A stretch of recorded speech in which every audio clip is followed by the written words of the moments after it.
Welcome to Anime Movie Recap Tagalog. Nagsisimula ang kwento habang isang matapang at mabagsik na manggigigimik ay dumadaan sa isang dungeon.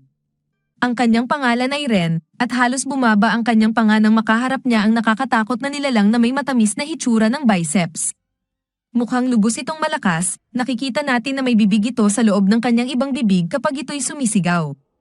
Hindi pa siya kailanman naging ganito kahadlang sa buhay at biglang natanto ni Ren na hindi niya kayang malampasan ang pagkakataong ito.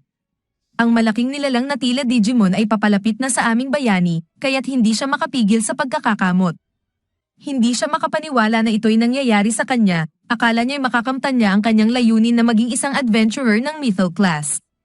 Ngunit tila mas magiging mahirap ang kanyang layunin, yamang kinagat siya ng nilalang gamit ang dalawang bibig nito. Mga sandaling lumipas, nagulat si Ren nang malaman na buhay pa siya, ngunit hindi ito kasing malaki ng gulat na nadarama niya nang makita niyang siya'y tila isang buto na lamang. Ang kanyang hindi pagsang-ayon ay umuugma sa kanyang lubos na walang laman na katawan, at siya'y sumisigaw sa takot sa kanyang naging anyo. Sa pagtingin sa nakaraan, ipinapakita ang isang panahon kung saan may laman at mga organo pa ang aming matapang na pangunahing tauhan. Wala itong kaalam-alam sa darating, kaya't puno siya ng optimismo sa pag-umpisa ng isa pang magandang araw bilang isang manggigigimik. Talagang maaga pa sa umaga, at karaniwan ito para sa mga manggigigimik, ngunit iniisip niya kung gaano kaswerte ang mga mayayaman at mga iskolar dahil maaari silang matulog ng maaga. Ang paggising ng maaga ay magiging isa lamang sa mga problema ng lalaking ito, at ipinaliwanag niya na siya'y isang adventurer na may mababang ranggo na bronze class. Siya'y ipinanganak at pinalad sa isang maliit na bayan na hindi sapat na malaki para mailagay sa mapa, at naglalakbay siya sa paligid nito upang makakuha ng trabaho. Ang mga trabahong ito ay ibinibigay ng Adventurers Guild, at ibinibigay base sa ranggo at kasanayan ng isang manggigigimik. Marahil ay ginagawa ng guild ito upang hindi magulo at mapahamak ang mga manggigigimik na walang alam o mapatay sila o maging mga undead skeletons. Maraming mga trabaho mula sa kahangahangang pagpapatay ng mga halimaw hanggang sa nakakasuyang pagkolekta ng materyales. May mga di makabasag pagong mga tao na sumisigaw sa ating bida, at ipinaliwanag ni Ren na babalik siya sa labyrinth dahil wala nang mabuting trabaho. Hindi maunawaan ng mga tamad na ito kung paano nakakatrabaho si Ren ng husto, at sila'y tumakbo para maglaro ng Fortnite. Ipinapaliwanag ni Ren na kahit na maraming manggigigimik ang gusto ng samahan, siya'y nananatiling nag-iisa. Hindi ito dahil sa anumang kakaibang rason tulad ng pagiging isang cool Lone Ranger, bagkus ay dahil sa simple lamang na hindi siya masyadong magaling. 10 taon na siyang naglalakbay bilang isang manggigigimik, ngunit nasa bronze pa rin siya, ang pangalawang pinakamababang ranggo. Kumikita siya ng kabuhayan sa pagbebenta ng mga bagay mula sa maingat na mga trabaho na kanyang tinatanggap, ngunit siya'y napakakuripot. Ang lalaking ito ay namumuhay ng medyo nakakasuya na buhay habang sinusubukan maging maingat sa bawat kilos na kanyang ginagawa. Ngunit, talagang nagkamali siya, habang nakatutok siya sa lalaking ito na dirdiretso sa labyrinth na magbabago sa kanya ng permanente. Sa dungeon na mabilisang nasalayan at lubusang iniwanan, nagulat si Ren sa pagtuklas ng isang lihim na daanan. Ito'y isang kamanghamanghang pagtatagpo dahil malamang siya ang unang tao na nakakatuklas nito, kaya't nagtatapon ng pag-iingat ang lalaking ito at nagsimulang eksplorahin ito. Habang naglalakad siya sa lugar, naging tiyak na hindi ito na-explore, kaya't umaasa siyang makakakita ng mga mahahalagang magical na armas. Ngunit nagiging excited si Ren, dahil napagtanto niya na maaari siyang kumita ng maliit na yaman sa simpleng pag-uulat ng balitang ito sa guild. Sa puntong ito, masyadong tanga si Ren upang mapansin ang lahat ng maliwanag na senadoryas na ang lugar na ito ay napakadelikado, at natagpuan na niya ang kanyang sarili sa kwarto kung saan siya'y makakakilala sa kanyang kamatayan.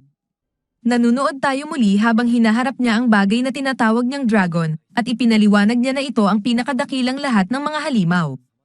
Ayon sa alamat, may iba't ibang anyo ang mga dragon, at ang ilan ay mas malaki kaysa sa karamihan ng mga pangkaraniwang dragon.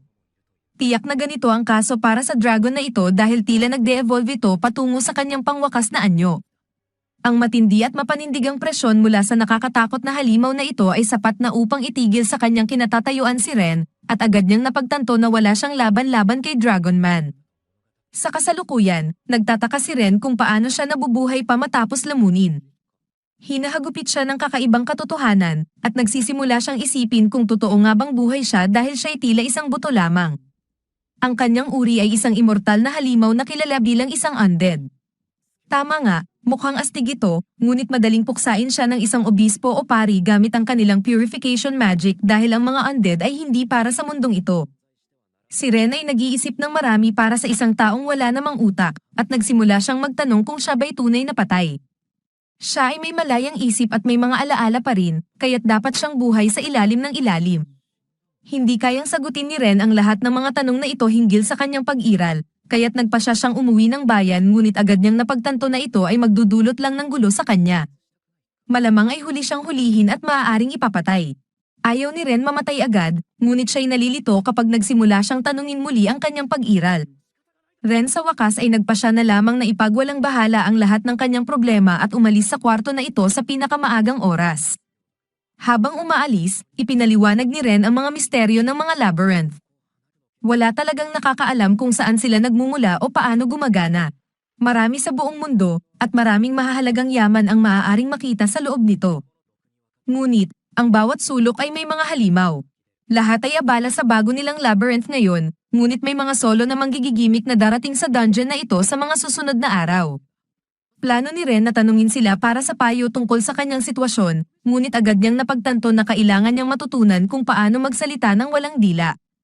Sa sandaling iyon, isang tunay na halimaw na buto ay lumitaw, at naghanda si Ren na makipaglaban sa kanyang kapareha. Hindi siya makagalaw ng maayos at nararamdaman niyang sobrang bigat niya, at napagtanto niyang may kinalaman ito sa kanyang kakulangan sa kalamnan at iba pang mga bagay na wala na sa mga taong buhay. Mahina na siya bilang tao, ngunit ngayon ay mas masahol pa. Madali lang niyang nadadala ang mga buto na ito bilang tao, ngunit ngayon ay hindi na siya makakatayo ng maayos kapag itinaas niya ang kanyang tibak. Kinakabahan si Ren dahil siya'y lubos na walang depensa, ngunit ang babong buto ay mas masahol pa sa kanya.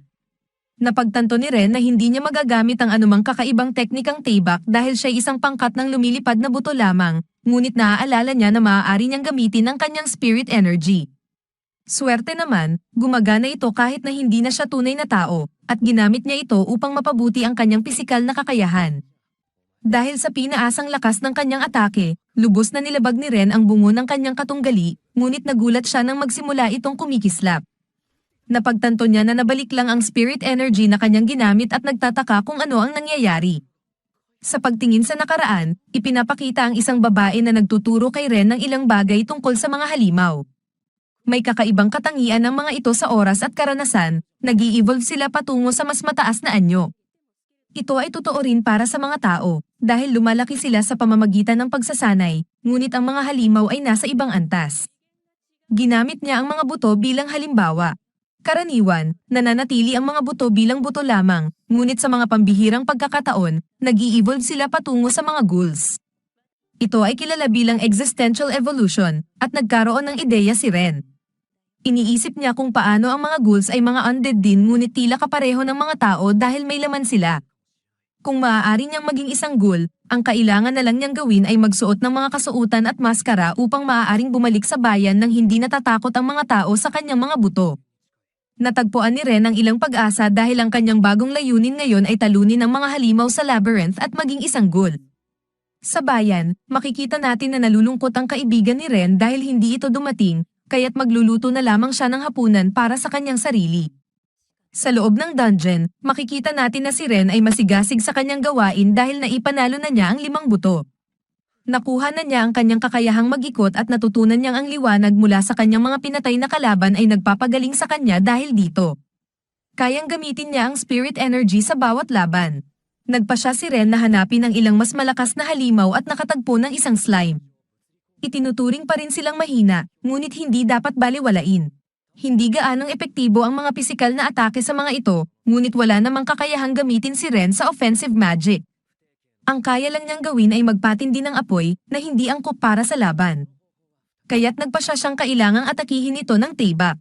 Mayroong 2 paraan lamang upang talunin ng isang slime, at iyon ay uhulihin ang kanyang core o give-in ito ng husto hanggang hindi na makapag-regenerate. Matapos iwasan ang atake ng slime, sinagot ni Ren at nagulat siya nang makita niyang nagtagumpay siya. Iniisip niya na siguro ay swertehin lang niya sa pagsuntok sa core nito, ngunit hindi niya ini-question ang kanyang tagumpay at itinuring itong premyo. Kinuha niya ang isang magic stone bilang gantimpala. Pagkatapos, kinolekta niya ang slime mucus na ibebenta niya sa hinaharap dahil ginagamit ito bilang kagamitan sa kagandahan upang gawing mas maganda ang mga pangit na tao. Sa guild, nag-uusap ang dalawang tao kung paano may bag itong naghahanap ng party na sumali. Plano nilang ay recommend siyang makipag-party kay Ren, ngunit hindi ito nagpakita kamakailan.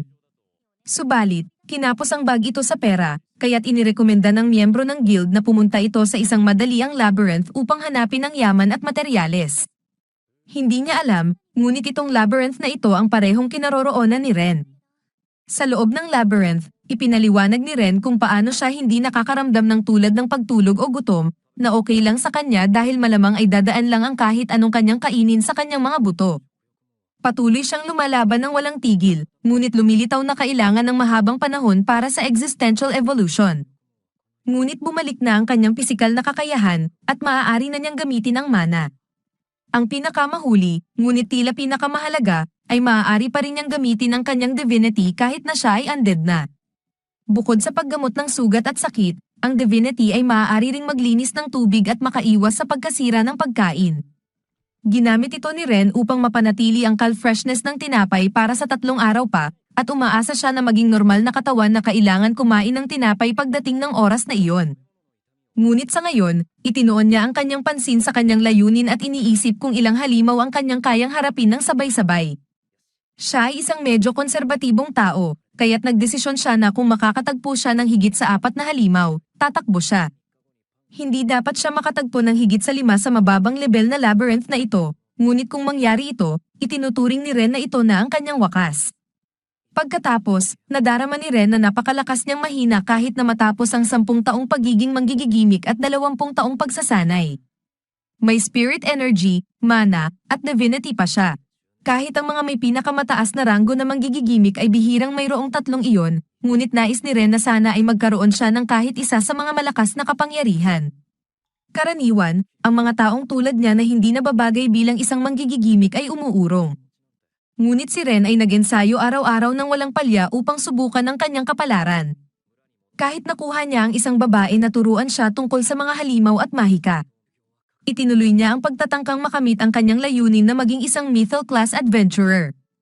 Ito ang pinakamataas na ranggo, at hindi kahit mga likas na magaling na tao ang madaling makarating dito. Sa rangkong ito, makakakita ka ng mga taong nagligtas ng buong mga bansa. Determinado si Ren na maging isa sa kanila, at kahit ang pagiging isang buto ay hindi makakapigil sa kanya. Nagsisimula si Ren na patanggilan ang mas maraming buto at iniisip kung mas lumalakas ba siya kaysa noong siya'y tao. Sa kalaunan, madali niyang napagtanto na kaya niyang patalsikin ang isa pang slime at tiyak na lumalakas siya. Kukunin ni Ren ang karagdagang slime go ngunit huminto nang mag-imit ito ng liwanag. Iba ito kaysa sa mga nauna dahil ang kanyang katawan ay nagsisimulang magbago. Namumuo ang kanyang mga kalamnan sa buong katawan at ang buhok ay biglang tumutubo mula sa kanyang bungo. Buhok, balat, at mata ay sumusunod na agad. At kapag tapos na ang proseso, siya'y wakas nang makapagputahe ng ilang mga huni. Matagumpay na nag-evolve si Ren bilang isang ghoul. Siya'y tunay na parang isang nakakakilabot na tuyong bangkay, ngunit masaya siya na mayroon na siyang laman. Ito ay isang malaking hakbang sa tamang direksyon. Ngunit higit sa lahat, kung magpapatuloy siya sa kanyang pagsusumikap, iniisip ni Ren na maaari niyang maging mas mataas na ranggo na undead, marahil kahit isang vampira. Sa pagkakaroon ng laman, sinubukan ni Ren ang kanyang boses, ngunit ang lumabas ay isang sigaw. Masaya na siyang makapag-ingay at sinubukan ito muli. Nagtagumpay siyang sabihin ang "hello" at "magandang umaga", ngunit tila isang nakakatakot na zombie ang tunog ng kanyang boses. Naisip niya na kakailanganin ito ng kaunting pagsasanay. At nagtatapos ang episode. Ang mga goblins ay maaaring maging mapanganib kapag sila ay nagkakasama. Ngunit gamitin ang kapaligiran upang puwersahin silang makipaglaban sa isa-isa ay nagiging mas madali silang talunin. Matapos magkaroon ng konting kalamnan, salamat sa existential evolution, mas madali nang kumilos si Ren kaysa noong siya ay isang buto lamang. Dagdag pa, tumaas din ang kanyang espiritu, mana, at divinity, kaya't ngayon ay mas magagamit niya ang kanyang tibak. Mas malakas na ngayon si Ren kaysa noong siya ay isang tao. Biglang narinig ni Ren ang isang taong nakikipaglaban sa dungeon. Ito ay ang babaeng miyembro ng guild noong isang araw, na pinagsusumikapan na patayin ang isang buto. Natutuwa si Ren na makakita ng isang tao, ngunit hindi siya pwedeng lapitan ng ganito ang kanyang anyo. kaya't ang magagawa lamang niya ay manood mula sa malayo. Alam ni Rent ang karamihan sa mga manggigigimbal sa lungsod at agad na napagtanto na siya ay isang baguhan. Sinusundan niya ito ng maingat sa paligid ng dungeon. Ngunit sa isa sa mga liko, naguguluhan siya nang makita niyang kumukuha ng maling daan ang babae. Alam ni Rent na may magandang pundasyon ang babae, ngunit kulang sa lakas at hindi nagbibigay ng pansin sa kanyang paligid. Inihayag ng babae na gusto niyang maging isang ganap na manggigigimbal habang binabatok ang buto, ngunit nahawakan ito ng buto, handang saktan. Dito pumasok si Rent, umaatungal at kinukuha ang atensyon ng buto mula sa kanya. Sinasambot ang buto sa isang mabilisang galaw. Sa ilang bulok na salita, sinubukan ni Rent ipaliwanag kung sino siya at na hindi siya kaaway, itinatapon ang kanyang tibak. Hinahagod niya ang mga salita at somehow ay naiintindihan siya ng babae, napapansin na tila medyo kaiba siya mula sa karaniwang mga halimaw, at nagsisimulang pasalamatan siya sa pag-save. May hiling si Rent sa kanya, gusto niya ng isang balabal upang makapasok sa lungsod. Binigyan niya ito ng isang bag na puno ng mga barya, sinabi na pwede niyang itabi ang sobra. Ini-escort niya ito patungo sa labas at bagamat medyo atat siya sa kanya, nangako itong ibalik ang kabutihan. Ang sinumang tunay na manggigigimbal ay agad na ire-report si Rent sa guild, ngunit may hinala siya na hindi siya ibebetray ng babae. Kaagad na nagmamadali itong pumunta sa guild, may kagustuhang itanong ang ilang bagay. Mahirap maniwala si Rent dito, ngunit mas malakas siya kaysa noong tao siya, hindi lamang pisikal kundi ang kanyang katawan ay gumagalaw ng eksakto kung paano niya ito nais. Nagtataka kung ganoon din ang pananaw ng mundo ng mga mas magaling kaysa sa kanya. Bigla niyang naririnig ang boses ng babae na tumatawag sa kanyang pangalan. Siya'y bumalik gaya ng ipinangako. Pero siya'y nananatiling maingat sa kanya. Lumawak ang kanyang pakikipag-usap, nangangailangan ito ng maraming pagsasanay. Ang babae ay nagdala ng mga damit at ang sukli niya. Unti-unti itong lumalapit, ngunit umatras ang babae, natatakot pa rin. Humihingi ito ng paumanhin at nagtatanong ng karagdagang oras para mahulog ang loob sa kanya. Inilabas ni Rent ang isang balabal, isang perpektong plain na balabal. Maaaring takpan nito ang buong katawan niya at hindi siya tatayo sa kanyang paligid. Binili rin niya ang isang pares ng bota at mga guwantes at kumuha ng bandages para takpan ang kanyang balat, matalim ang pag-iisip ni Blondie. Nilagyan niya kaagad ng mga damit at angkop ang pagkakasuot sa kanya. Medyo nakakabara ito ng kanyang paningin, ngunit hindi dapat maging problema. Mukha pa rin siyang white, kaya hindi siya pwedeng lakarin papasok sa lungsod ng ganoon lang, pero naisip ito ng babae, inilabas ang isang metal na maskara. Sumipsip ito sa kanyang mukha, na maayos na sumasakto sa kanya, ngunit hindi niya ito maaaring tanggalin. Binili niya ito mula sa isang kaina-hinalang tindahan, dahil sobrang mura at iniisip niyang magiging kapaki-pakinabang. Ito ay nagkakahalaga ng 3 copper coins, katumbas ng 3 tinapay. Ang maskara ay malamang nasumpa na kumikilos kapag ito ay inilalagay sa mukha. Sinubukan ni Rent gamitin ang divinity upang alisin ang maskara, nagulat ang babae sa proseso na ang isang undead ay maaaring gumamit ng divinity, ngunit naubusan siya ng lakas bago magtagumpay.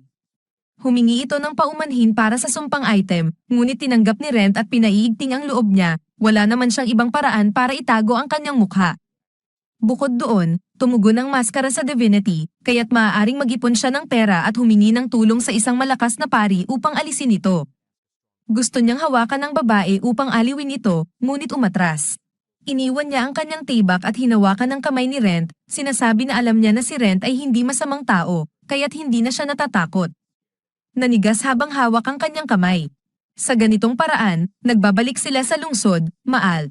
Inipaliwanag ng babae na nagparehistro siya bilang isang manggigigimbal sa kabisera, ngunit dahil maraming kilalang manggigigimbal doon, bilang isang baguhan, wala siyang maraming trabahong magagawa, kaya't napunta siya sa Maal. Dahil sa dalawang malapit na labirinto, magandang lugar ang Maal para mag-ensayo at pagtibayin ang kanyang mga kasanayan. Habang dahan-dahan silang lumalapit sa Maal, mas nagiging malambing ang babae kay Rent. Maraming tao sa lungsod ang kilala si Rent, kaya't agad itong makikilala kapag ipinakita niya ang kanyang ID, nagpa siya itong pumasok mula sa isang pintuang bihirang gamitin. Nagpapasalamat siya kay Rina sa tulong nito, binabanggit na narating niya ito dahil sa kanya lamang. Ngunit ayaw pa raw siyang iwan ni Rina, na pangako na tutulungan siya kahit na pumasok na sila sa lungsod. Ngunit alam niya na siya ay isang halimaw, at kung malalaman ito ng iba, maaaring kasuhan si Rina ng krimen. Hindi niya nais na dagdagan pa ang abala kay Rina. Sinabi ni Rina na posibleng namatay siya kung hindi dahil sa kanya, kaya't handa siyang isugal ang kanyang buhay para sa kanya. Sa gate, ipinakita nila ang kanilang mga ID at pinahintulutan na pumasok, bagaman ang kakaibang kasuotan ni Rent ay talagang kaduda-duda at inutos ng mga bantay na ipakita ang kanyang mukha. Sumusuporta si Rina sa kanya, sinasabi na ang maskara ay sumpa at itinuturing ang kanyang kakaibang paraan ng pagsasalita sa masamang karanasan sa laban. Tinatago ang kanyang mga pasa sa likod ng maskara na ngayon ay hindi na niya maaaring tanggalin. Nanganganib ang mga bantay, sinubukan nilang bunutin ang maskara, ngunit hindi ito gumagalaw, kaya't pinahintulutan silang pumasok, lahat ay dahil kay Rina. Habang dumadaan ang isang karwahe, bigla na lamang nawala si Rent, iniwan si Rina na nag-iisa. Sigurado siyang magiging magaling na manggigigimbal si Rina, ngunit hindi na niya ito maari pang pasanin. Kailangan niya pa rin ng tulong ng isang tao, kaya't bumisita siya sa kanyang guro. Matapos tumuktok, walang sumagot, kaya't pinapasok niya ang kanyang sarili, nakakita ng kanyang guro, si Lorraine, na natutulog. Tinawag niya ito ng ilang beses, at sa kanyang pagtulog, alam na niya agad na si Rent ito, nagising upang makita siya na may maskara. Tinanggal ni Rent ang kanyang guwantes, na lalong nagulat sa kanya. Nagsisimula ang episode na may babae, si Lauren, na nakaupo sa kanyang mesa, naririnig ang tunog ng pagkapkop sa pinto. Napagtanto niyang si Rento ito ngunit nagulat siya na hindi ito agad nagbukas ng pinto at pumasok. Pumasok si Rento at lumapit sa kanya, sinikap siyang gisingin, bantaan pang ibagsak ang mga libro sa kanya kung hindi siya madyay gising. Nagising si Lauren at pagkakita kay Rento, ipinahayag ang pagkakagulat. Ibinabalita ni Lauren kay Rento na nag-aaral siya ng mahika at kalikasan ng mga halimaw ngunit wala siyang narinig na may naging labis na nilalang dahil sa isang dragon. Tinanong niya si Rento kung nandito pa ang dragon sa maze, saan sinagot ni Rento na wala na.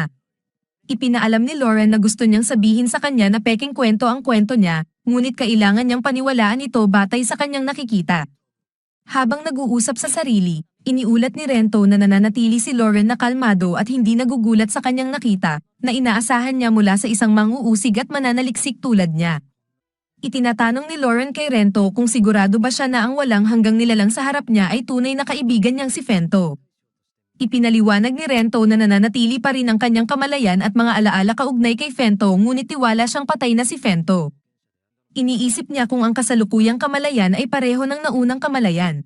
Kinikilala ni Lauren na mahirap tiyakin kung pareho silang tao at pangako niyang pag-iisipan ito ng masusing sa ibang pagkakataon. Pagkatapos, tinanong niya si Rento kung ano ang plano niya ngayon at ipinahayag ni Rento ang kanyang nais na magpatuloy sa kanyang mga pakikipagsapalaran at marating ang ranggo ng Emerald. Gayunpaman, kinikilala niya na hindi siya makakapunta sa guild na ganyan ang itsura.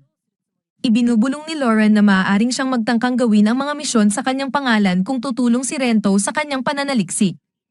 Sumasang-ayon si Rento ngunit tumanggi na payagan siyang siyasatin. Ipinipilit ni Lauren na kahit kaunting balat at laman lamang para sa kanyang pananaliksik sa ebolusyon. Nagtutuos ang dalawa at napagpasyahan ni Lauren na imbestigahan ng direkta ang natatanging kaso ng ebolusyon na ito.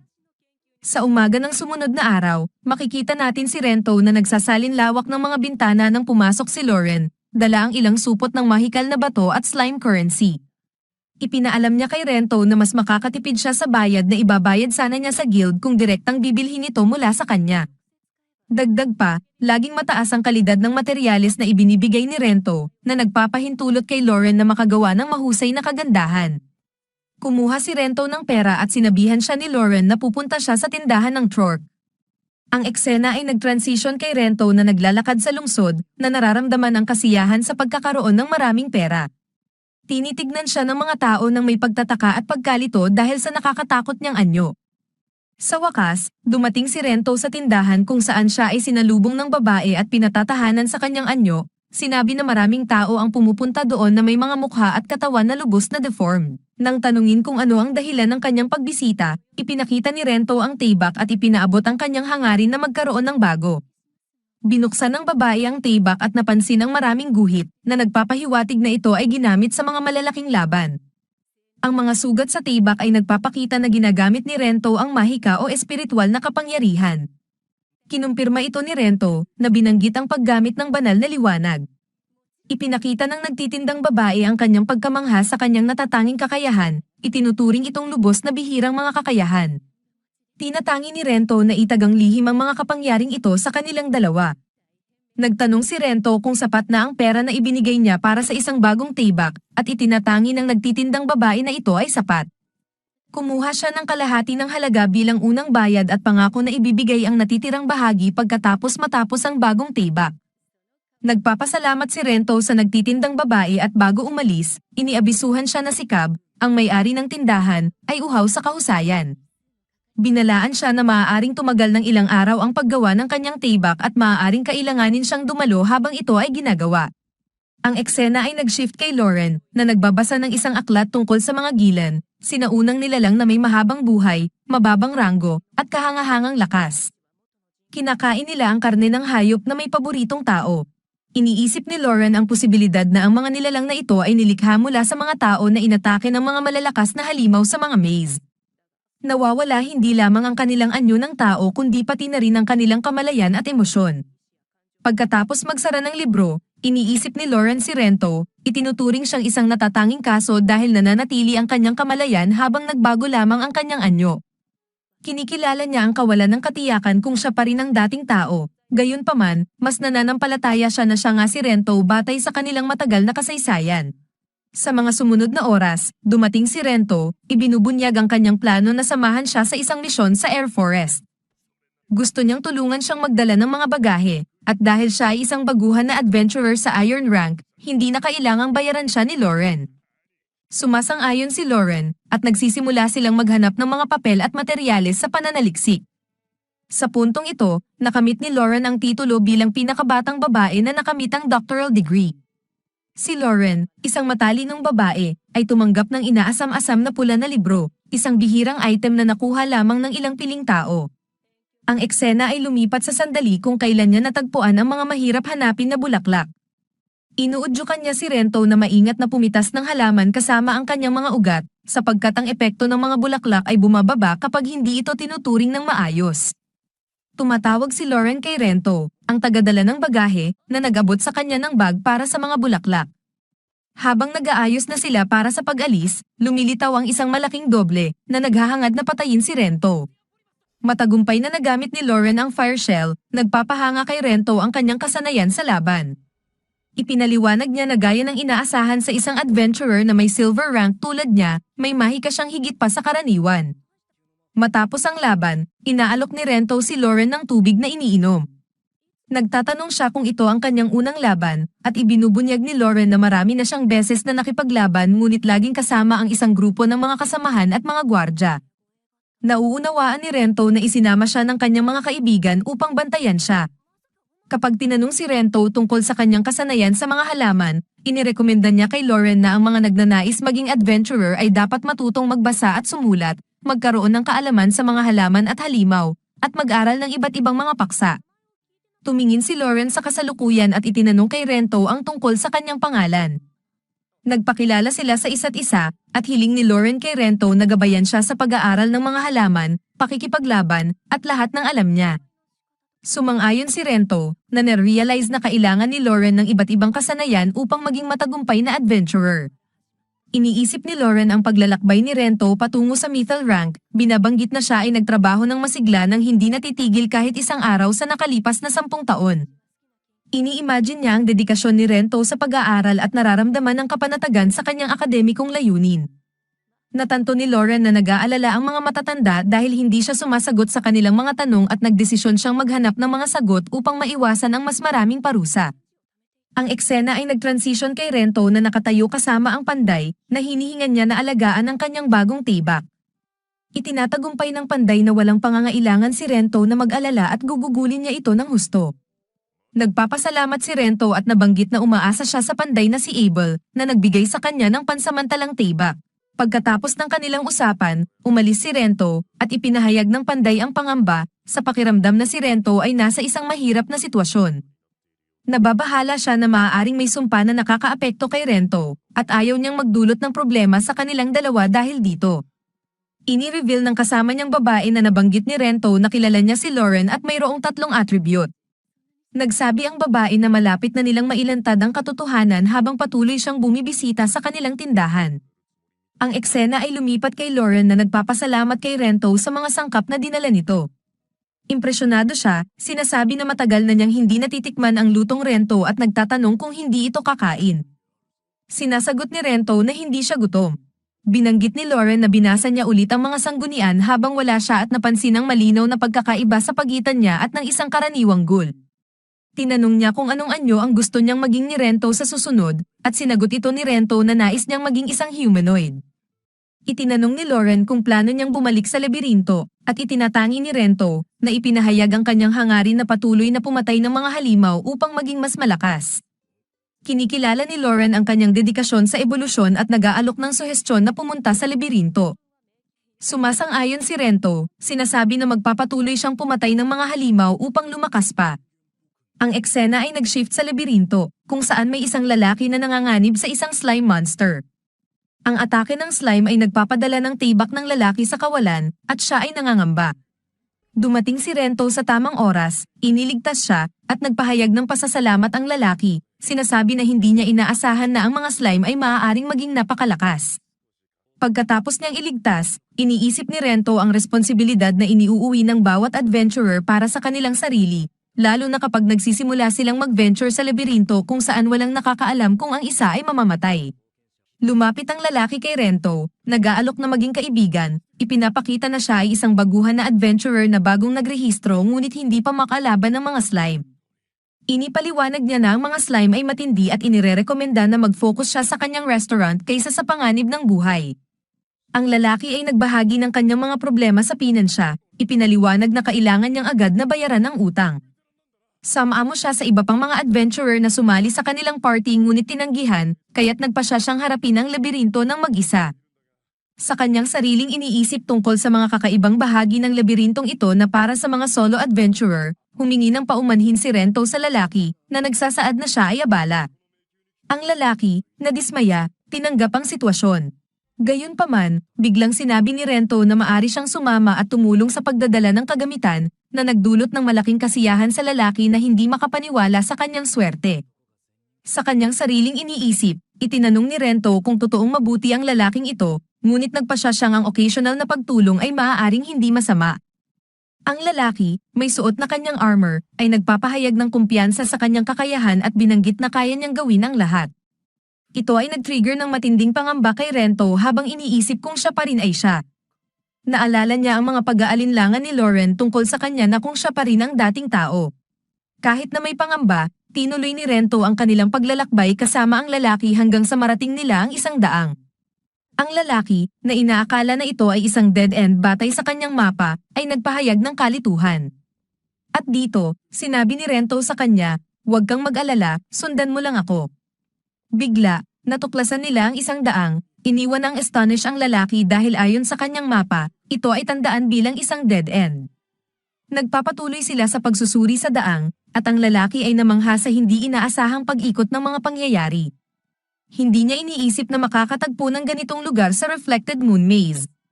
Gayunpaman, ipinaliwanag ni Rento na dumating siya rito upang hanapin ang dragon na may pananagot sa sumpa na nagbago sa kanya, ngunit hindi pa niya ito natagpuan. Nagmungkahi ang lalaki na i-report ang kanilang natuklasan sa Adventurers Guild, na akala niya ay maaaring kumita sila ng malaki. Ngunit na-realize niya ang kanyang pagkakamali at mabilis niyang inayos, na sinasabi na alam niya na si Rento ang gumawa ng pagdiskubre. Pinatatahimik siya ni Rento na hindi siya nababahala sa pagkilala, ang mahalaga ay ang bagong natagpuang daang ito. Tinuloy ni Rento ang pagtahak sa lihim na daang, at sumunod ng malapit ang lalaki. Pumasok sila sa isang kwarto na waring walang laman, at ang lalaki, na umaasang makakakita ng mga nakatagong kayamanan, ay nagsisimulang maghanap ng lihim na daang sa loob ng kwarto. Bigla, may lumitaw na teleportation circle sa kwarto, at kahit na sinikap ni Rento na balaan ang lalaki, itinatangi niya ang babala.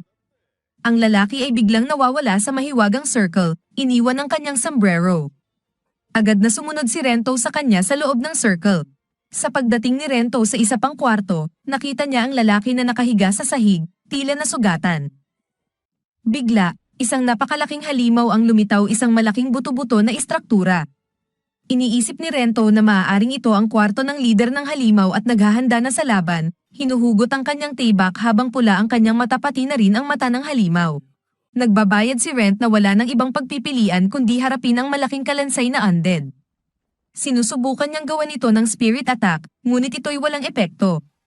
Sinubukan ng kalansay na sumugod, ngunit umiwas si Ren. Nagpasya siyang subukan ng mana attack, ngunit pareho rin itong walang epekto laban sa kalansay. Sinubukan ng kalansay ang counter-attack, ngunit nakatakas si Ren. Ngayon, desperado na si Ren. Nagsisilbing maghanap siya ng daanan ng pagtakas, ngunit ang pasukan ay sarado dahil nasa boss room siya. Kailangan niyang talunin ang kalansay bago makalabas. Nagmumura si Ren sa kanyang malas habang lumalapit na ang kalansay sa kanya. Naalala ni Ren ang code ng mga adventurer, hindi sumuko anuman ang sitwasyon, bagamat hindi siya sigurado kung kakayanin ito ng kanyang espada. Nagpasya siyang gamitin ang kanyang divinity skill. Sumalakay siya sa kalansay gamit ang kasanayan at tinanggal ang isa nitong binti. Nawala ang balanse ng kalansay at nahulog ito sa lupa, at ginamit ni Ren ang pagkakataon na ito para tumakbo sa likod ng kalansay nito at magtapon ng huling saksak sa ulo ng kalansay. Tumutok siya sa sugat ng kanyang kasunod, at nagising ito. Naalala niya na may malaking kalansay bago siya nawalan ng malay, at halos magpanik. Sinabihan siya ni Ren na kaya lang niyang gawin ang basic na first aid at hindi niya kayang lubusang pagalingin ang sugat nito. Ang lalaki ay nagtingin-tingin sa paligid at nakita ang mga labi ng kalansay. Tinanong niya si Ren kung siya ba'y nagtagumpay na tanging mag-isa, at ipinakita ni Ren sa kanya ang malaking magical crystal na iniwan ng kalansay. Nalaman ng lalaki na sobrang lakas ng halimaw para mag-iwan ng ganoong kalaking kristal. Pinuri niya si Ren dahil sa kanyang kasanayan na makayang talunin ang halimaw ng mag-isa. Sinabi ni Ren na ito'y swerte lang, at sinabihan niya ang lalaki na ibibigay niya ang kristal kung nais niya ito. Hindi makapaniwala ang kasunod niya sa kanyang narinig, ngunit sinabi ni Ren na may kapalit ito. Tinanong niya si Ren kung ano ang nais nito bilang kapalit, sapagkat nadama niyang hindi na siya makakatulong kay Ren matapos makita kung gaano kalakas ang isang adventurer na ito. Ipinaalam ni Ren sa lalaki na isa na siyang ghoul matapos siyang atakihin ng isang dragon noong nakaraan. Sinabi niya sa lalaki na hindi siya makakapasok sa mga tindahan sa guild dahil dito, kaya't kailangan niya ito para gawin ang mga iyon sa kanyang halip. Pumayag ang lalaki, ngunit sa tingin niya, masyadong maganda ang deal para sa kanya na may natatanggap siyang napakalaki para sa napakaliit na kapalit. Nagdesisyon si Ren na magdagdag ng isa pang kondisyon sa kanilang deal. Tinanong niya ang lalaki na bigyan siya ng libreng pagkain sa kanyang restaurant kahit kailan niya gustuhin. Napaiyak ang lalaki sa hiling na ito at sinabi kay Ren na pwede itong kumain kahit ilang beses niyang gusto. Pangako niyang magsusumikap siyang huwag mangyari ang bangkarote sa kanyang negosyo. Nagpasalamat siya kay Ren sa pagkakataon, at ibinigay ni Ren ang kristal sa kanya, sinasabi na oras na nilang umuwi. Tanong ang lalaki kay Ren kung paano sila makakalabas sa labyrinth, at tinuro ni Ren ang isang direksyon. Sinabi ng lalaki kay Ren na wala siyang makita, at namangha si Ren na hindi makakita ang lalaki sa silid.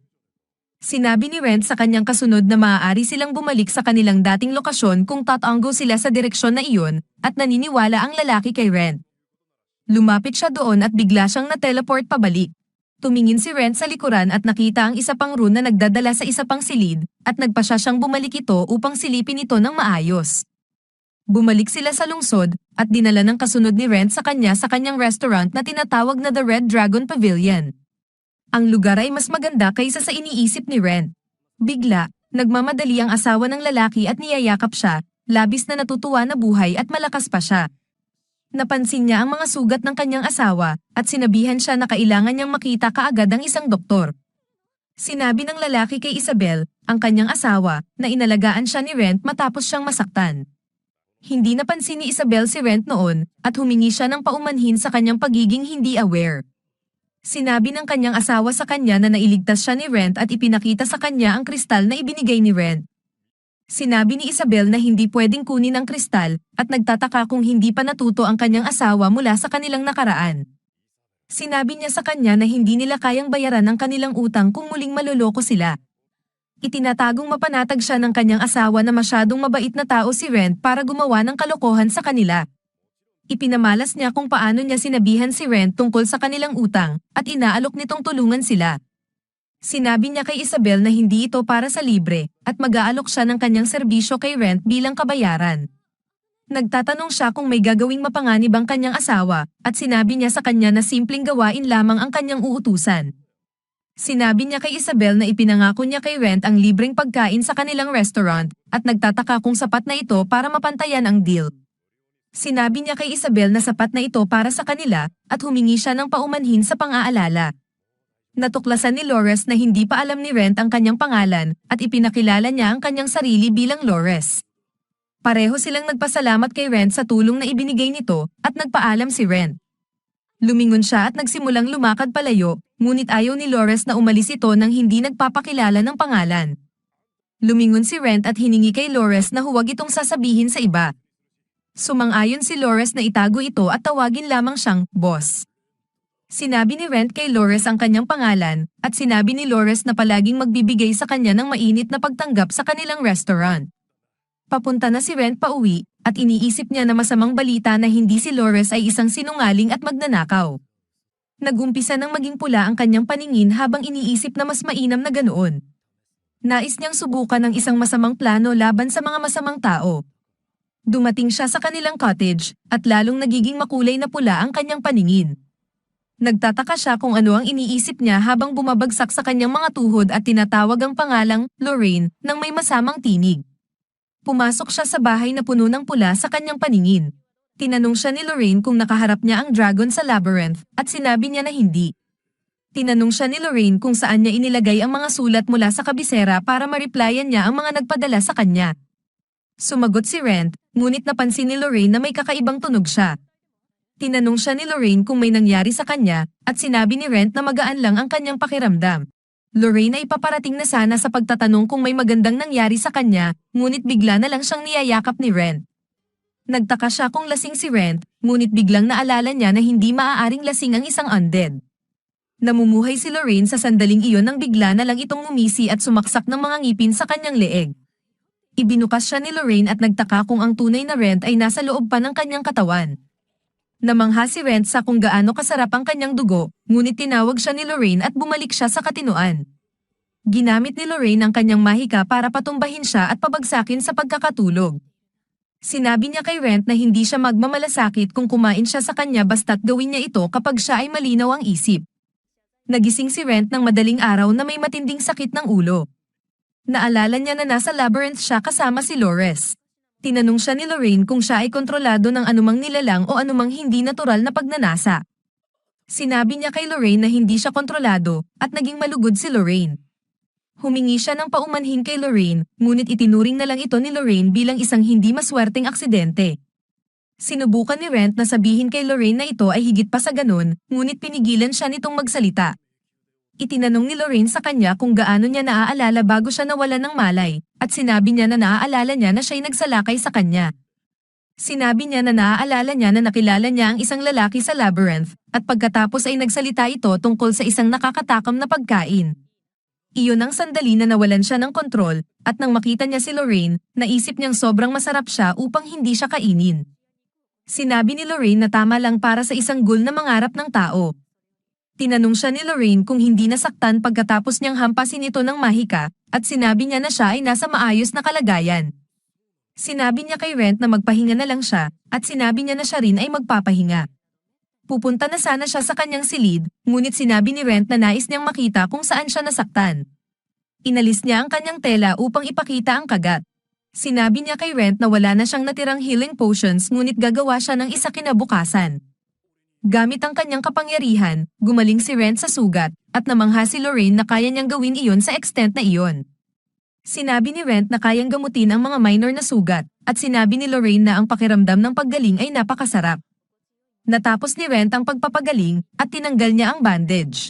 Nakikita pa rin ni Rent ang ilang kagat, at nagpasya siyang magpagaling pa ng husto kay Lorraine.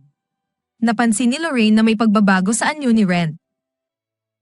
Binuksan niya ang kanyang mga damit upang tingnan ang kanyang sarili, at sinabi ni Lorraine na pwede niyang sabihin sa iba na ang mga peklat sa kanyang katawan ay bunga ng mga lumang laban.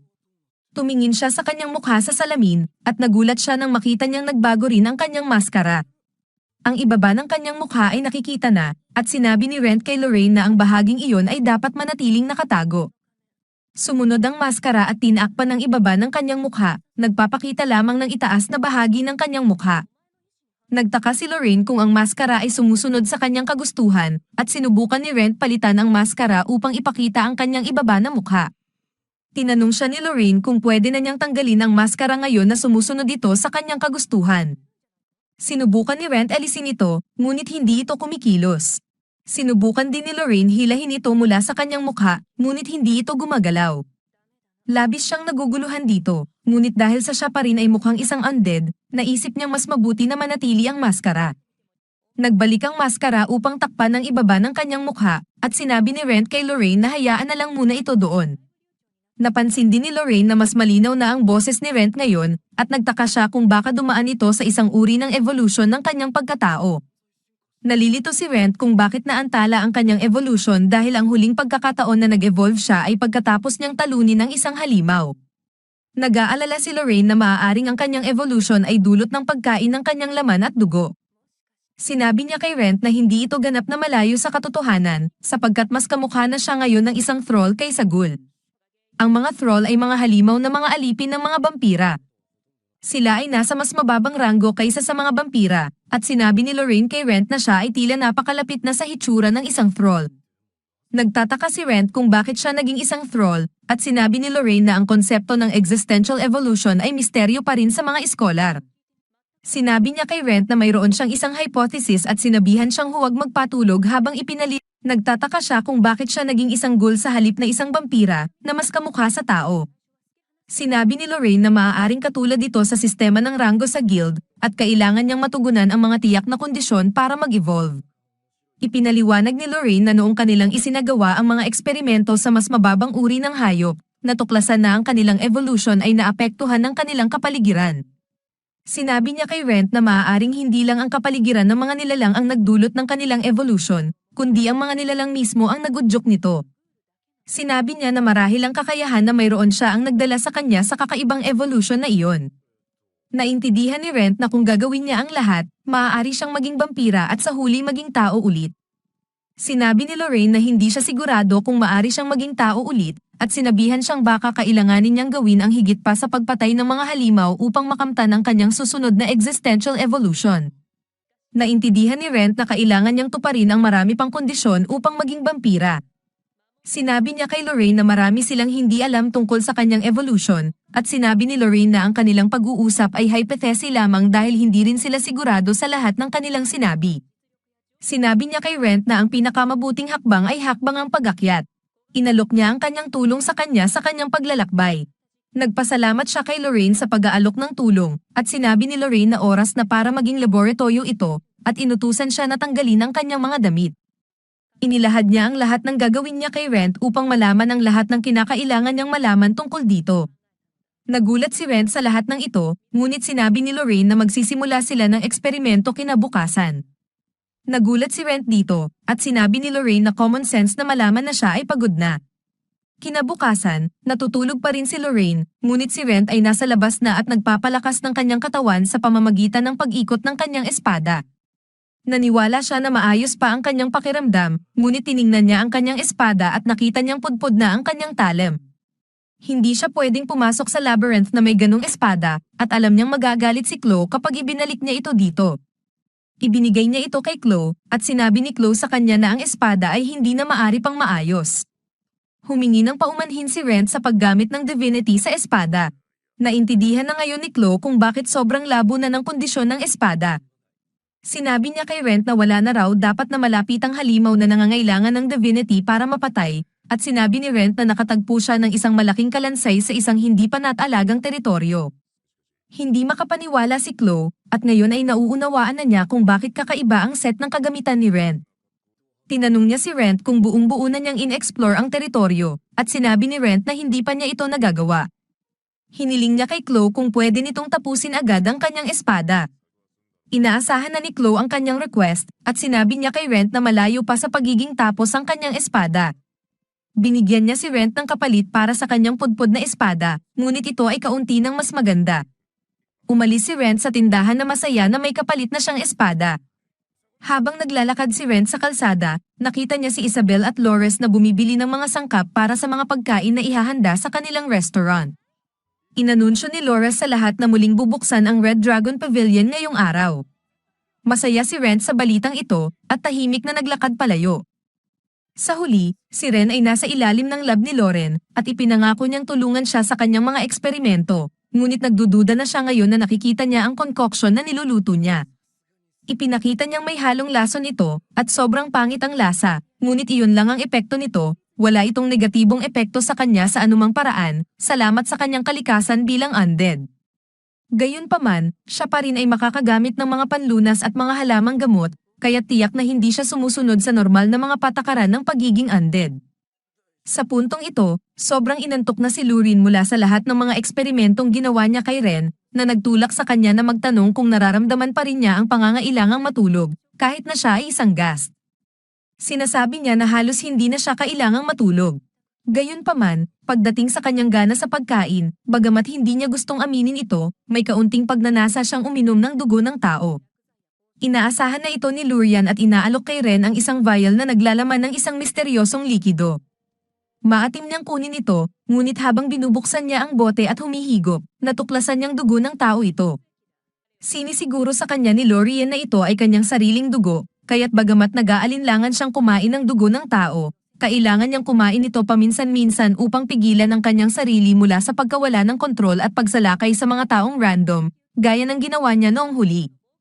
Tinanggap ni Ren ang kanyang kabaitan at saka naglagay ng isang patak ng dugo sa kanyang daliri upang matikman ang dugo, at ito ay masarap. Sa ngayon, ang kailangan niya lamang upang pigilan ang kanyang sarili ay isang patak, kaya tiyakin niyang magtatagal itong vial ng maraming oras.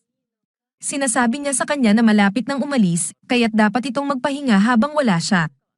Plinano niyang pumunta sa labyrinth, ngunit una, dahil may masigit itong mukhang tao na katawan, iniisip niya na maaaring pumunta siya sa guild ng personal ngayong beses. Aga pa lang, napagtanto ni Lurian na masama itong ideya dahil kung gusto niyang tanggapin ang isang trabaho doon, kailangan niyang ilabas ang kanyang adventurer card, at magkakaroon ng ingay kung malalaman ng lahat kung ano na ang kanyang hitsura ngayon. Hindi niya nakikita kung ano ang malaking issue dahil siya lamang ay isang pangkaraniwang bronze adventurer, ngunit ipinapakita ni Lurian na talagang mahal siya ng guild. Lagi siyang tumutulong sa pamamagitan ng paggabay sa mga bagong adventurers at pagtanggap ng mga trabahong ayaw gawin ng iba. May mga pagpupulong pa nga tungkol sa pagkuha sa kanya para magtrabaho para sa guild. Wala siyang kamalay-malay na sobra nilang pinahahalagahan siya, kahit hindi siya mataas na rank na adventurer, pero hindi talaga nila siya gustong kunin, naghihintay lang sila na magretiro siya mula sa pag-a-adventure. Walang plano si Ren na kailanman magretiro mula sa guild, iyon ang inaasahan ni Lurin, pero may problema pa rin pagdating sa pagsasagawa niya ng mga misyon. Kung gusto niyang makarating sa Mythel, kailangan niyang patunayan ang sarili para umangat sa rank, ngunit para gawin iyon, kailangan niyang personal na tanggapin ang mga misyon.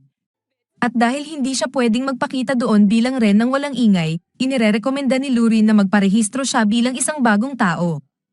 Sumunod si Ren sa payo niya, kaya't sa mga oras na iyon, pumasok siya sa guild para sa unang beses mula nang mamatay siya, at natutuwa siyang makita ang pamilyar na gusali. Nakita niya si Sheila sa unahan at lumapit siya upang magparehistro bilang isang bagong adventurer. Sinabi ni Sheila na may mga papeles na kailangan niyang punan, ngunit kung gusto niya, maaari siyang tumulong doon. Sinabihan si Ren na okay lang dahil kaya niyang magbasa at magsulat ng mag-isa. Ang huling beses na punan ni Ren ang form na ito ay mahigit 10 taon na ang nakalilipas. Ngayon, habang natatapos niyang punan ang form, nagulat si Sheila na nakalagay ang pangalan niya bilang Ren Vivere. Sinabi niya na isang ibang adventurer na tinawag ding Ren ay nawawala na ilang taon na ang nakalilipas.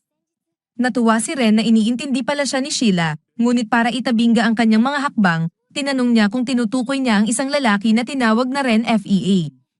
Tinanong siya ni Sheila kung paano niya alam iyon, kaya't sinabi niya sa kanya na kamag-anak siya ni Lorraine, at ini-inform siya tungkol sa sitwasyon. Nalungkot si Sheila dahil kamakailan lang, may mga usap-usapan tungkol sa isang kakaibang lalaki na pumupunta at pumapasok sa bahay ni Lorraine. Umaasa siyang iyon ay ang Ren na kanyang kilala, ngunit tila'y nagkamali siya. Lumabas si Sheila sa likuran para tapusin ang paplio ni Ren, at habang wala siya, iniisip ni Ren na maganda na sinabi niyang kamag-anak siya ni Lorraine. Ayaw niyang magkaroon ng mga taong nagkakamali na may relasyon sila ni Lorraine o kung ano pa. Pagbalik ni Sheila kay Ren matapos ang pagpaparehistro, sinabi niya na ngayon ay Iron Class Adventurer na siya, ngunit nagbigay siya ng babala na huwag siyang magpapakamatay. Si Ren ay pumasok sa dungeon, at ngayong beses ay naririnig niyang may labanan sa malayong lugar. Ang mga boses ay parang mga bata, kaya't pumunta siya upang tingnan at natagpuan ang isang swordsman at isang healer na nakikipaglaban sa isang goblin. Marahil ay mga bagong adventurer sila, ngunit tila magkasundo silang dalawa, kaya't nagdesisyon siyang huwag munang makialam. Kailangan niyang magmadali at eksplorahin ang lihim na kwarto bago makita ito ng iba pang mga adventurer dito. Si Ren ay bumalik sa teleportation circle at pumasok dito, kaya't napadpad siya sa isang nakakatakot na kwarto. Nagtingin-tingin siya ng konti at natagpuan ng isang kalansay sa kama, ngunit ito ay isang pangkaraniwang kalansay lamang. Ibig sabihin ay mayroong taong nanirahan sa dungeon na ito sa isang punto. Subalit bago pa niya ito masilayan ng maayos, may isang babae na biglang sumulpot mula sa likod niya at nagtanong kung ano ang kanyang layunin sa pagpunta rito. Maagap niyang napagtanto na masama ang babae na ito, kaya't sinubukan ni Ren na palambutan ang sitwasyon sa pamamagitan ng pagsasabi na siya ay isang adventurer at dito lamang upang maghanap. Gayunpaman, wala itong nagawa para patahimikin ang babae dahil kung siya ay isang adventurer, ibig sabihin ay dinala niya ito dito upang magnakaw. Ayaw niya na maabala ang lugar na ito, kaya't itinaas niya ang kanyang kamay upang magpaputok ng magic blast kay Ren, at bagamat sinubukan niyang gamitin ang spirit upang harapin ito pa rin ay pumulupot sa kanya at ipinatong siya sa pader. Ang kanyang damit ay nasira sa proseso, nagpapakita ng kanyang nakakatakot na katawan. Nakita ito ng babae at tila nauunawaan kung ano ang nangyari, kaya't humingi siya ng paumanhin kay Ren dahil sa pagkakamali. Ang babae na kilala si Ren ay marahil ay labis na nababahala ngayon dahil nasunog niya ang damit niya at sinubukan pang patayin. Kaya upang gantihan ito, inaalok niya ang kanyang kapote kay Ren na nagpapakita ng kanyang halos walang damit sa ilalim nito. Hindi mukhang sobrang bothered ang babae sa kakulangan niyang suot at sinabi kay Ren na maganda ang kanyang kapote at mas mahalaga kaysa sa mga damit na dati niyang suot. Masaya na lamang si Ren na hindi na siya nais patayin ng babae, kaya tinanggap niya ang kapote. Ipinaliwanag ng babae kay Ren na napakahalaga sa kanya ang lugar na ito, kaya't magpapakumbaba siya kung patatahimikin ni Ren ang lugar na ito para sa kanyang kapakinabangan. Ibig sabihin, ayaw niyang ipagbigay alam ito sa guild tungkol sa lihim na kwarto, ngunit hindi rin naman talaga masama para sa kanya kung sasabihin niya sa guild dahil wala naman makakapasok dito maliban kung kasama niya si Ren. Dahil si Ren ay isang adventurer pa rin, hindi niya nais na pabalaykan ito na walang nakuha, kaya't inaalok niya rito ang isang Akez map. Ang mapa ay isang magic item na automatikong nagre-record ng mga espasyo na pinuntahan ng may-ari nito. Sa mapang ito, sinabi ng babae na pareho na sila at saka siya nag-teleport kay Ren palabas ng dungeon. Nagising si Ren sa harap ng pasukan ng dungeon at pumunta kay Lorraine upang ipaliwanag ang lahat ng nangyari sa kanya. Sa puntong ito, inakala niya na baka may sumpa si Ren sa dami ng mga sitwasyong nagdadala ng panganib sa kanya araw-araw. Sa anumang kaso, matapos suriin ang magic map, maari ni Lorraine na kumpirmahin na hindi ito sumpa, kaya't okay itong gamitin ni Ren kung nais niya. Tinanong ni Ren kung alam ni Lorraine kung paano gamitin ito, ngunit nang subukan niya, hindi ito nag-react sa kanyang magic. Humiling siya kay Ren na subukan ito, kaya't ginamit nito ang kanyang magic, at nagsimula itong mag-record ng kabuuang labyrinth na kanyang pinupuntahan. Ito'y kamangha-mangha, ngunit nagpapakita rin ito ng mga pangalan at lokasyon ng mga tao na kasalukuyang nasa labyrinth. Pinapagpantay na nito ang mapa sa antas ng isang national treasure, at maari rin itong ipakita ang mga layout ng iba pang dungeons, ngunit lamang ang mga daanan na ginamit ni Ren mula nang natuklasan ang kahusayan ng mapa. Nagtanong si Ren kay Lorraine na tingnan ang kapote na kanyang nakuha, at pagkatapos ng maikli niyang pagtingin, maari nitong kumpirmahin na ito ay may napakataas na kalidad. May mataas na magic resistance na imbued sa kapote, at ito ay sobrang matibay na hindi kayang magtusok ang isang espada dito. Nagmumula sa kanyang isipan si Ren na baka maganda ang napalitan niya mula sa babae sa kalakaran, subalit mayroon pa rin siyang tanong kung sino nga ba talaga ang babae na sumubok na patayin siya. Lalo pang naengganyo si Lorraine sa balita na mayroong isang tao na may kakayahan na gumawa ng tirahan sa loob ng labyrinth. Sinabi ni Ren na babalik siya sa labyrinth bukas, ngunit hindi ito maganda sa palagay ni Lorraine, lalo na't halos siyang mamatay kanina. Ayon kay Ren, sa kanyang pananaw, okay lang ang bumalik dahil ang babae ay sinabihan lamang siyang huwag sabihin sa guild tungkol sa lugar na ito. Maari siyang hindi bumalik bilang Ren sa dungeon kinabukasan, iniisip niya ang sinabi ni Lorraine na sumpa siya. Maaring totoo ito dahil sa hindi sinasadyang pagkakatuklas niya ng isang lihim na lugar at pagkikita niya sa isa sa mga pinakamalalakas na nilalang sa mundo. Kaagad siyang naging undead at nakuha pa niya ang isang sumpa na maskara ng hindi sinasadya. Nagbalik siya sa lihim na lugar, ngunit ngayon ay lubos nang nabarikada ang entrance. Kinuha niya ang kanyang mapa upang siguruhing hindi siya nagkakamali sa lokasyon, ngunit nang tingnan niya ito, wala nang nakikita sa likod ng pader sa mapa. Ito'y nangangahulugang ayaw sa kasalukuyan ng babae na bumalik siya rito. Sa guild, patuloy pa rin ang mga tanong tungkol sa sitwasyon ni Ren FEA, na patuloy na nawawala, at pinipilit ng mga tao na manatili sa pag-asa, sinasabing maaaring siya ay nagtangkang sumunod sa isang mahabang misyon na escort. Ngunit sa ngayon, mukhang tuluyan nang nawala si Ren. Bigla na lamang, si Ren ay sumulpot sa likod ni Sheila at ginulat ito. Nais niyang tanggapin ang isang misyon at ipinapakita ito kay Sheila. Ang misyon ay nagpapakailangang makipaglaban sa 3 orcs ng sabay-sabay, kaya't iniisip ni Sheila na maaaring masyadong mahirap ito para kay Ren, dahil kamakailan lamang siyang sumali sa guild. Gayunpaman, itinataguyod ni Ren na siya ay handa para sa gawain dahil sapat na lakas na niya upang talunin ang mga orcs mag-isa. Sa gayon, ipinagkatiwala ni Sheila ang misyon sa kanya, na idinagdag na hindi siya dapat gumawa ng labis na mapanganib na bagay dahil ang kanyang buhay ay palaging mas mahalaga, at mas naiintindihan ni Ren iyon kaysa sa iba, sa pagkakawala na niya ng isang buhay. Sa loob ng sandaling panahon, bumalik si Ren na may dalang kinakailangang kagamitan matapos talunin ang 3 orcs, at nagulat ng totoo si Sheila na nagawa niyang gawin ito upang patunayan na talagang nagtagumpay siya sa gawain. Inilabas ni Ren ang kanyang magic bag at ipinakita kay Sheila ang 3 piraso ng karne ng orc na kanyang nakuha, at mabuti ang pagkakatago nito. Kaya, tiyak si Sheila na masaya ang kliyente sa mga resulta.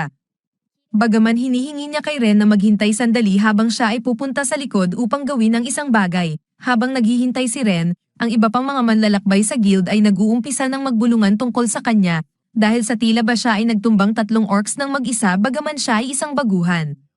Agad namang bumalik si Sheila na may dala-dalang isang piraso ng papel at inirerekomenda na si Ren ay maaaring sumali sa pagsusulit para sa mga bronze class na manlalakbay. Kaunti lamang ang nag-aalok ng pagsusulit sa isang manlalakbay na literal na nagsimula lamang kahapon, ngunit sa tingin niya ay may potensyal siya kaya't hindi dapat itong problema.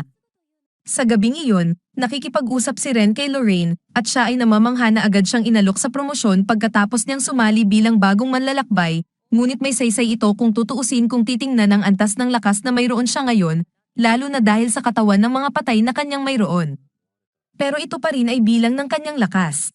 Sa bandang huli, nakalimutan niyang itanong kung anong pangalan ang pinili ni Ren upang magparehistro, kaya't ipinabatid niya na pinangalanan niya ang kanyang sarili na Ren Vivi. Halos mabilaukan si Lorraine sa kanyang tsaa matapos malaman na pinili niya ang kanyang apelyido at nagtatanong kung bakit niya ginawa iyon dahil alam na ng lahat na malapit siya kay Ren. Sabi ni Ren, hindi niya lang nais na mag-isip ang mga tao na may random na lalaki na nananatili sa bahay ni Lorraine, kaya't gusto niyang isipin nila na kamag-anak siya nito, at nauunawaan ni Lorraine ang dahilan sa likod ng ginawa niya, ngunit hindi rin niya masyadong iniintindi ang kanyang reputasyon kung paano iniisip ni Ren. Kinabukasan, pumunta si Ren para sa pagsusulit sa promosyon, ngunit nagulat si Sheila na makita siya dito dahil inakala niya na mag-aantay siya para sa susunod na pagsusulit upang magkaroon siya ng panahon upang pag-aralan ito. Ngunit ang susunod na pagsusulit ay ilang buwan pa ang lumilipas, at ayaw niyang maghintay ng ganun katagal, kaya't pinili niyang gawin ito ngayon. Nagsimula ang pagsusulit, at ipinaalam sa kanilang lahat na sila ay pagsubukan sa mga patakaran ng guild at ang tamang paraan ng pag-handle ng mga drop ng mga halimaw.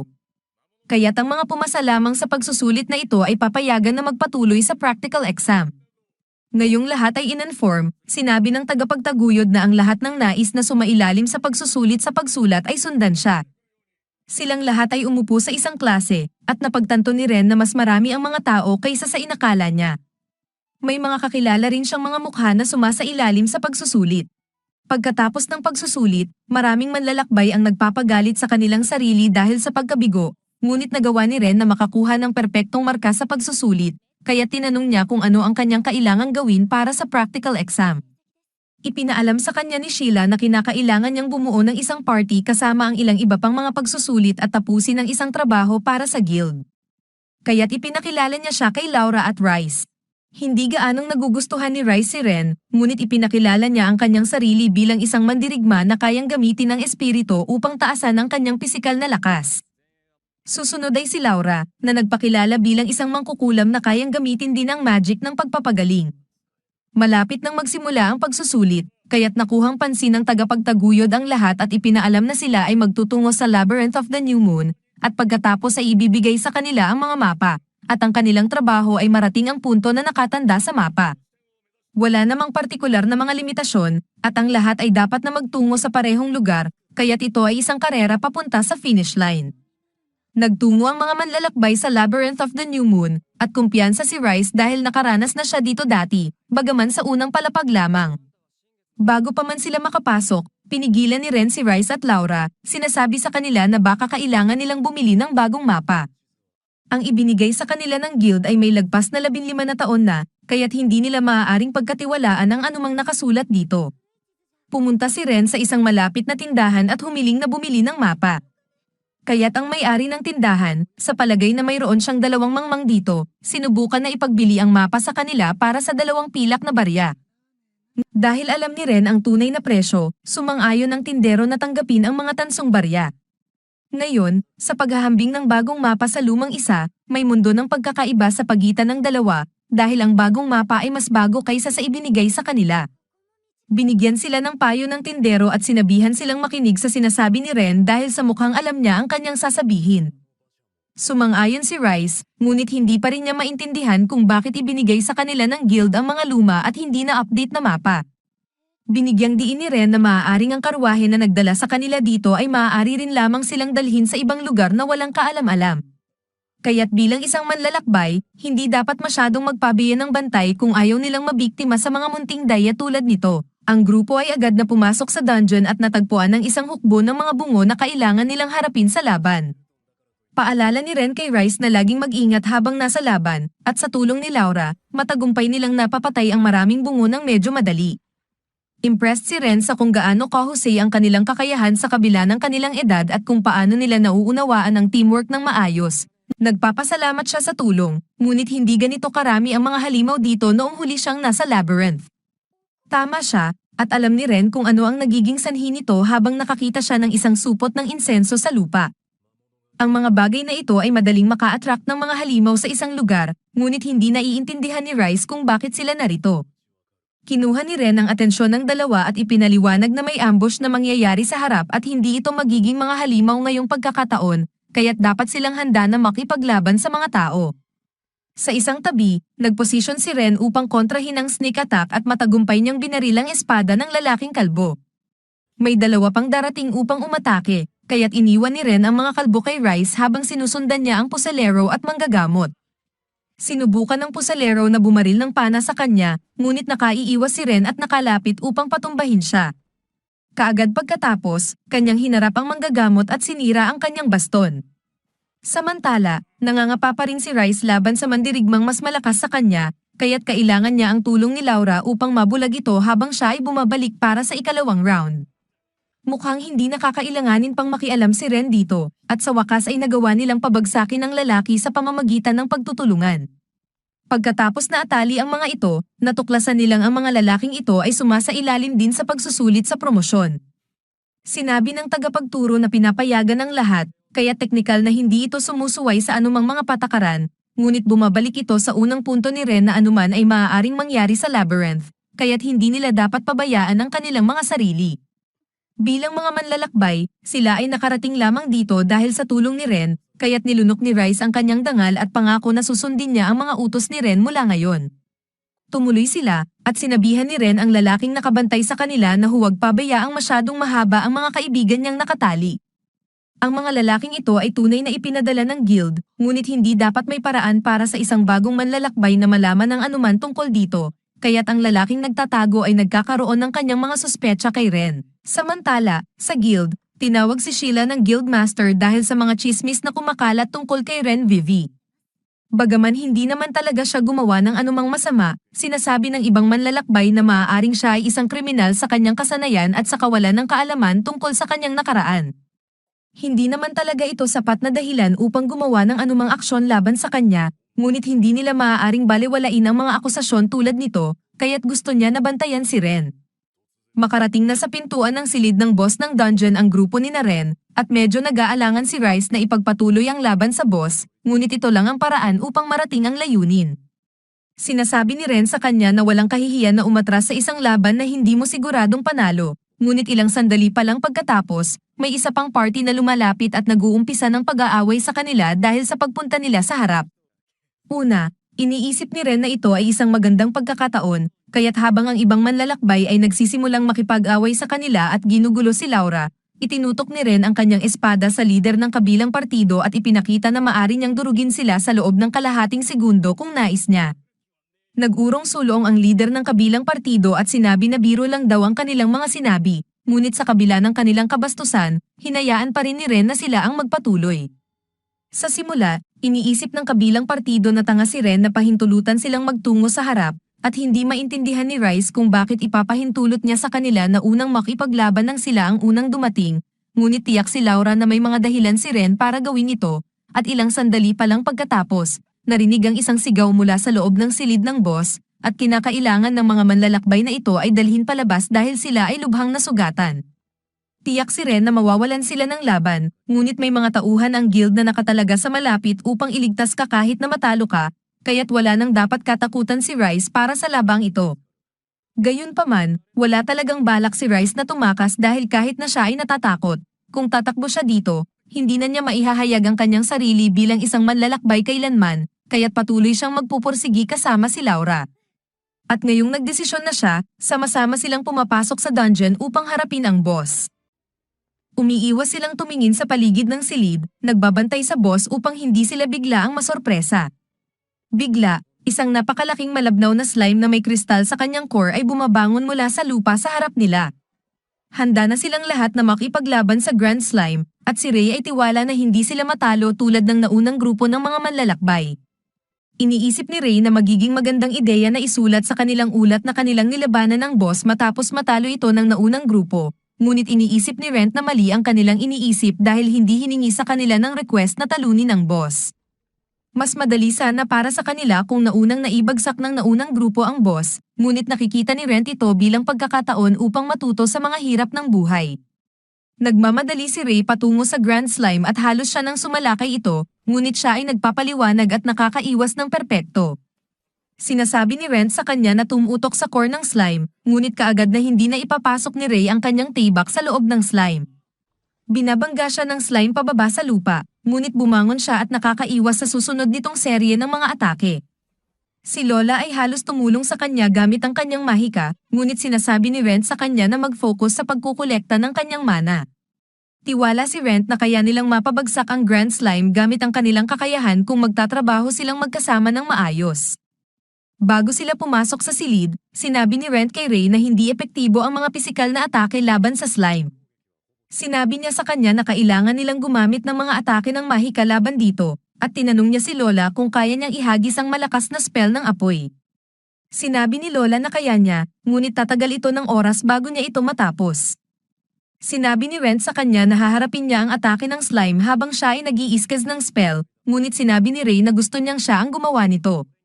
Halos hindi na nakakayanan ni Ray ang sarili laban sa slime, kaya hiningi ni Lola kay Rent na tulungan si Ray. Ang slime ay malapit nang malunod si Ray sa mga atake nito, ngunit tumulong si Rent at ito ay napigilan niya. Patuloy siyang nagbabarena sa mga blobs na iniiskas ng slime sa kanila, at ginagawa rin ni Ray ang parehong bagay. Sa wakas, nakakalikom na si Lola ng sapat na mana upang ihagis ang kanyang spell, at ipinaalam niya ito sa kanila. Ibinuhos niya ang kanyang spell ng apoy sa slime, at ito ay natunaw.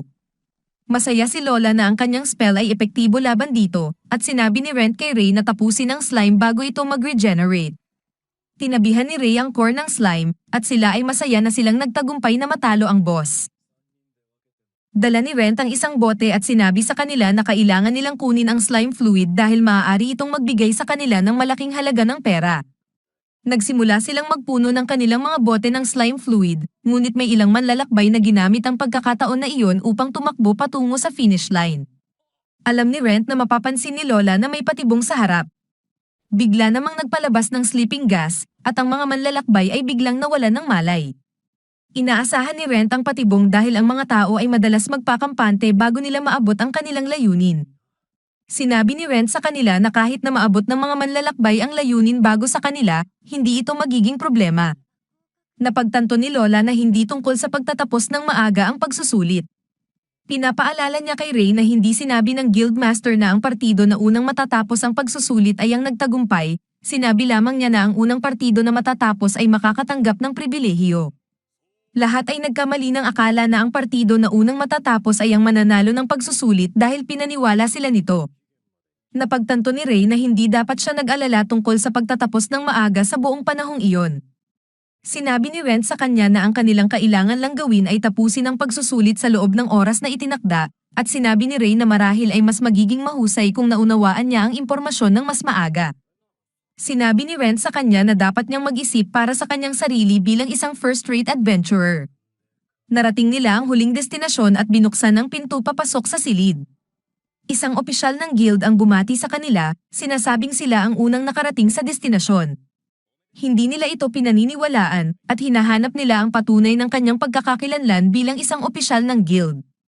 Ipinaalam sa kanila ng opisyal ang kanyang opisyal na sulat at ngayon ay pinaniniwalaan na nila ito.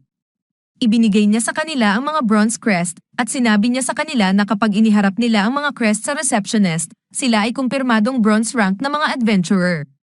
Nagtanong si Ray sa kanya tungkol sa mga benepisyo na sinabi ng guildmaster na makukuha ng unang partido. Binigyan sila ng ilang mga potions ng opisyal bilang kanilang mga regalo para sa pagiging unang nakarating, at napakasaya ni Rent na tanggapin ang mga ito. Hinihiling ni Rent sa kanila na samahan siya sa pamamagitan ng 100 na iba ang ruta papunta pabalik. Bumaba sila sa isang hagdan, at iniisip ni Ray na makakarating sila sa ikalawang antas kapag sila ay dumaan sa pinto.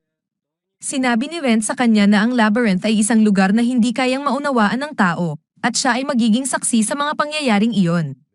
Pumasok sila sa pinto at natagpuan nila ang kanilang sarili sa isang napakalawak at tahimik na lugar na puno ng berdeng halaman at may araw sa itaas. Namangha si Ray, at nagtaka siya kung paano kumikislap ang araw sa ilalim ng lupa.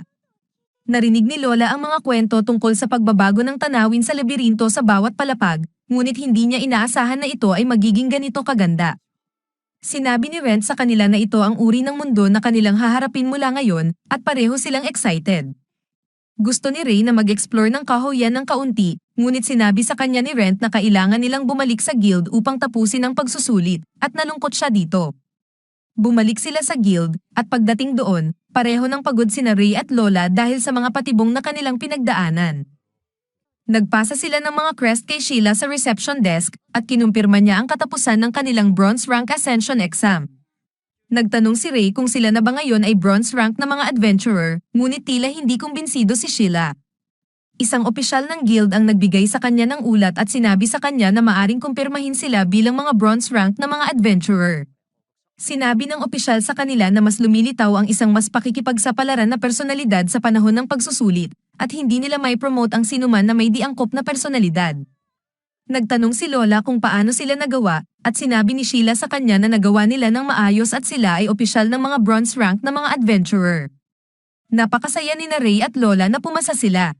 Natutuwa sila na iniwan nila ang nayon sa kabila ng payo ng kanilang mga magulang na maging mga adventurer. Masaya si Rent na nakamit niya muli ang kanyang bronze rank. Lumabas sila ng guild, at nagpasalamat siya kay Ray at Lola para sa kanilang tulong. Sinabi ni Ray sa kanya na sila ang dapat magpasalamat sa kanya, at ipinangako nila na hindi nila malilimutan ang mga aral na itinuro niya sa kanila. Sinabi niya kay Rent na pakiramdam niya ngayon lang siya tunay na adventurer dahil sa kanya. Gusto sana ni Lola na manatili sila magkasama, ngunit nararamdaman niya na may iba pang hangarin si Rent. Alam niya na iba't ibang bagay ang itinuro niya sa kanila ni Rent sa panahon ng pagsusulit upang sila ay makapaglaban ng mag-isa. Sinabi nila sa kanya na siya ay laging maging kaibigan nila, at umaasa sila na sila ay magkikita muli balang araw. Sumakay sila sa kanilang karwahe at umalis sa lungsod. Si Sheila ay naniniwala na mababait na mga bata sila, at sinabi ni Rent sa kanya na bagaman siya ay gabay sa kanila, sila rin ay tumulong sa kanya na maunawaan ang ilang bagay. Sinabi ni Sheila kay Rent na gusto niyang magtanong sa kanya, at napagtanto ni Rent na natuklasan na niya ang tunay niyang pagkakakilanlan. Tinanong niya si Sheila kung parurusahan siya ng guild para sa kanyang ginawa, ngunit sinabi ni Sheila sa kanya na siya ang magtatanong. Sinabi ni Rent sa kanya na hindi na siya magpapakita sa guild kung natuklasan na nila ang kanyang lihim. Nagpasya silang magpunta sa isang pribadong lugar, at bagaman gusto ni Rent na tumakas, narinig niya ang pag-aalala sa tinig ni Sheila, at alam niyang kailangan niyang sagutin siya. Pumasok sila sa isang pribadong silid, at sinabi ni Rent sa kanya na nasa malalim siyang gulo, ngunit hindi niya nais na may makialam, kabilang na ang guild. Sinabi niya sa kanya na hindi niya ipinaalam sa guild tungkol sa kanya, at nagtataka siya kung bakit itinatago niya ito. Sinabi niya sa kanya na hindi siya sigurado kung siya nga ba ang parehong Rent, at gusto niyang patunayan ang kanyang pagkakakilanlan mismo. Sinabi niya sa kanya na sinabi niya ng kaunti sa opisyal na sumubaybay sa kanila sa pagsusulit tungkol sa kanya, ngunit kapatid niya ito, kaya't pinapangako niya na hindi niya ilalabas ang kanyang lihim. Hinihiling niya sa kanya na sabihin sa kanya kung ano ang nangyari sa kanyang katawan.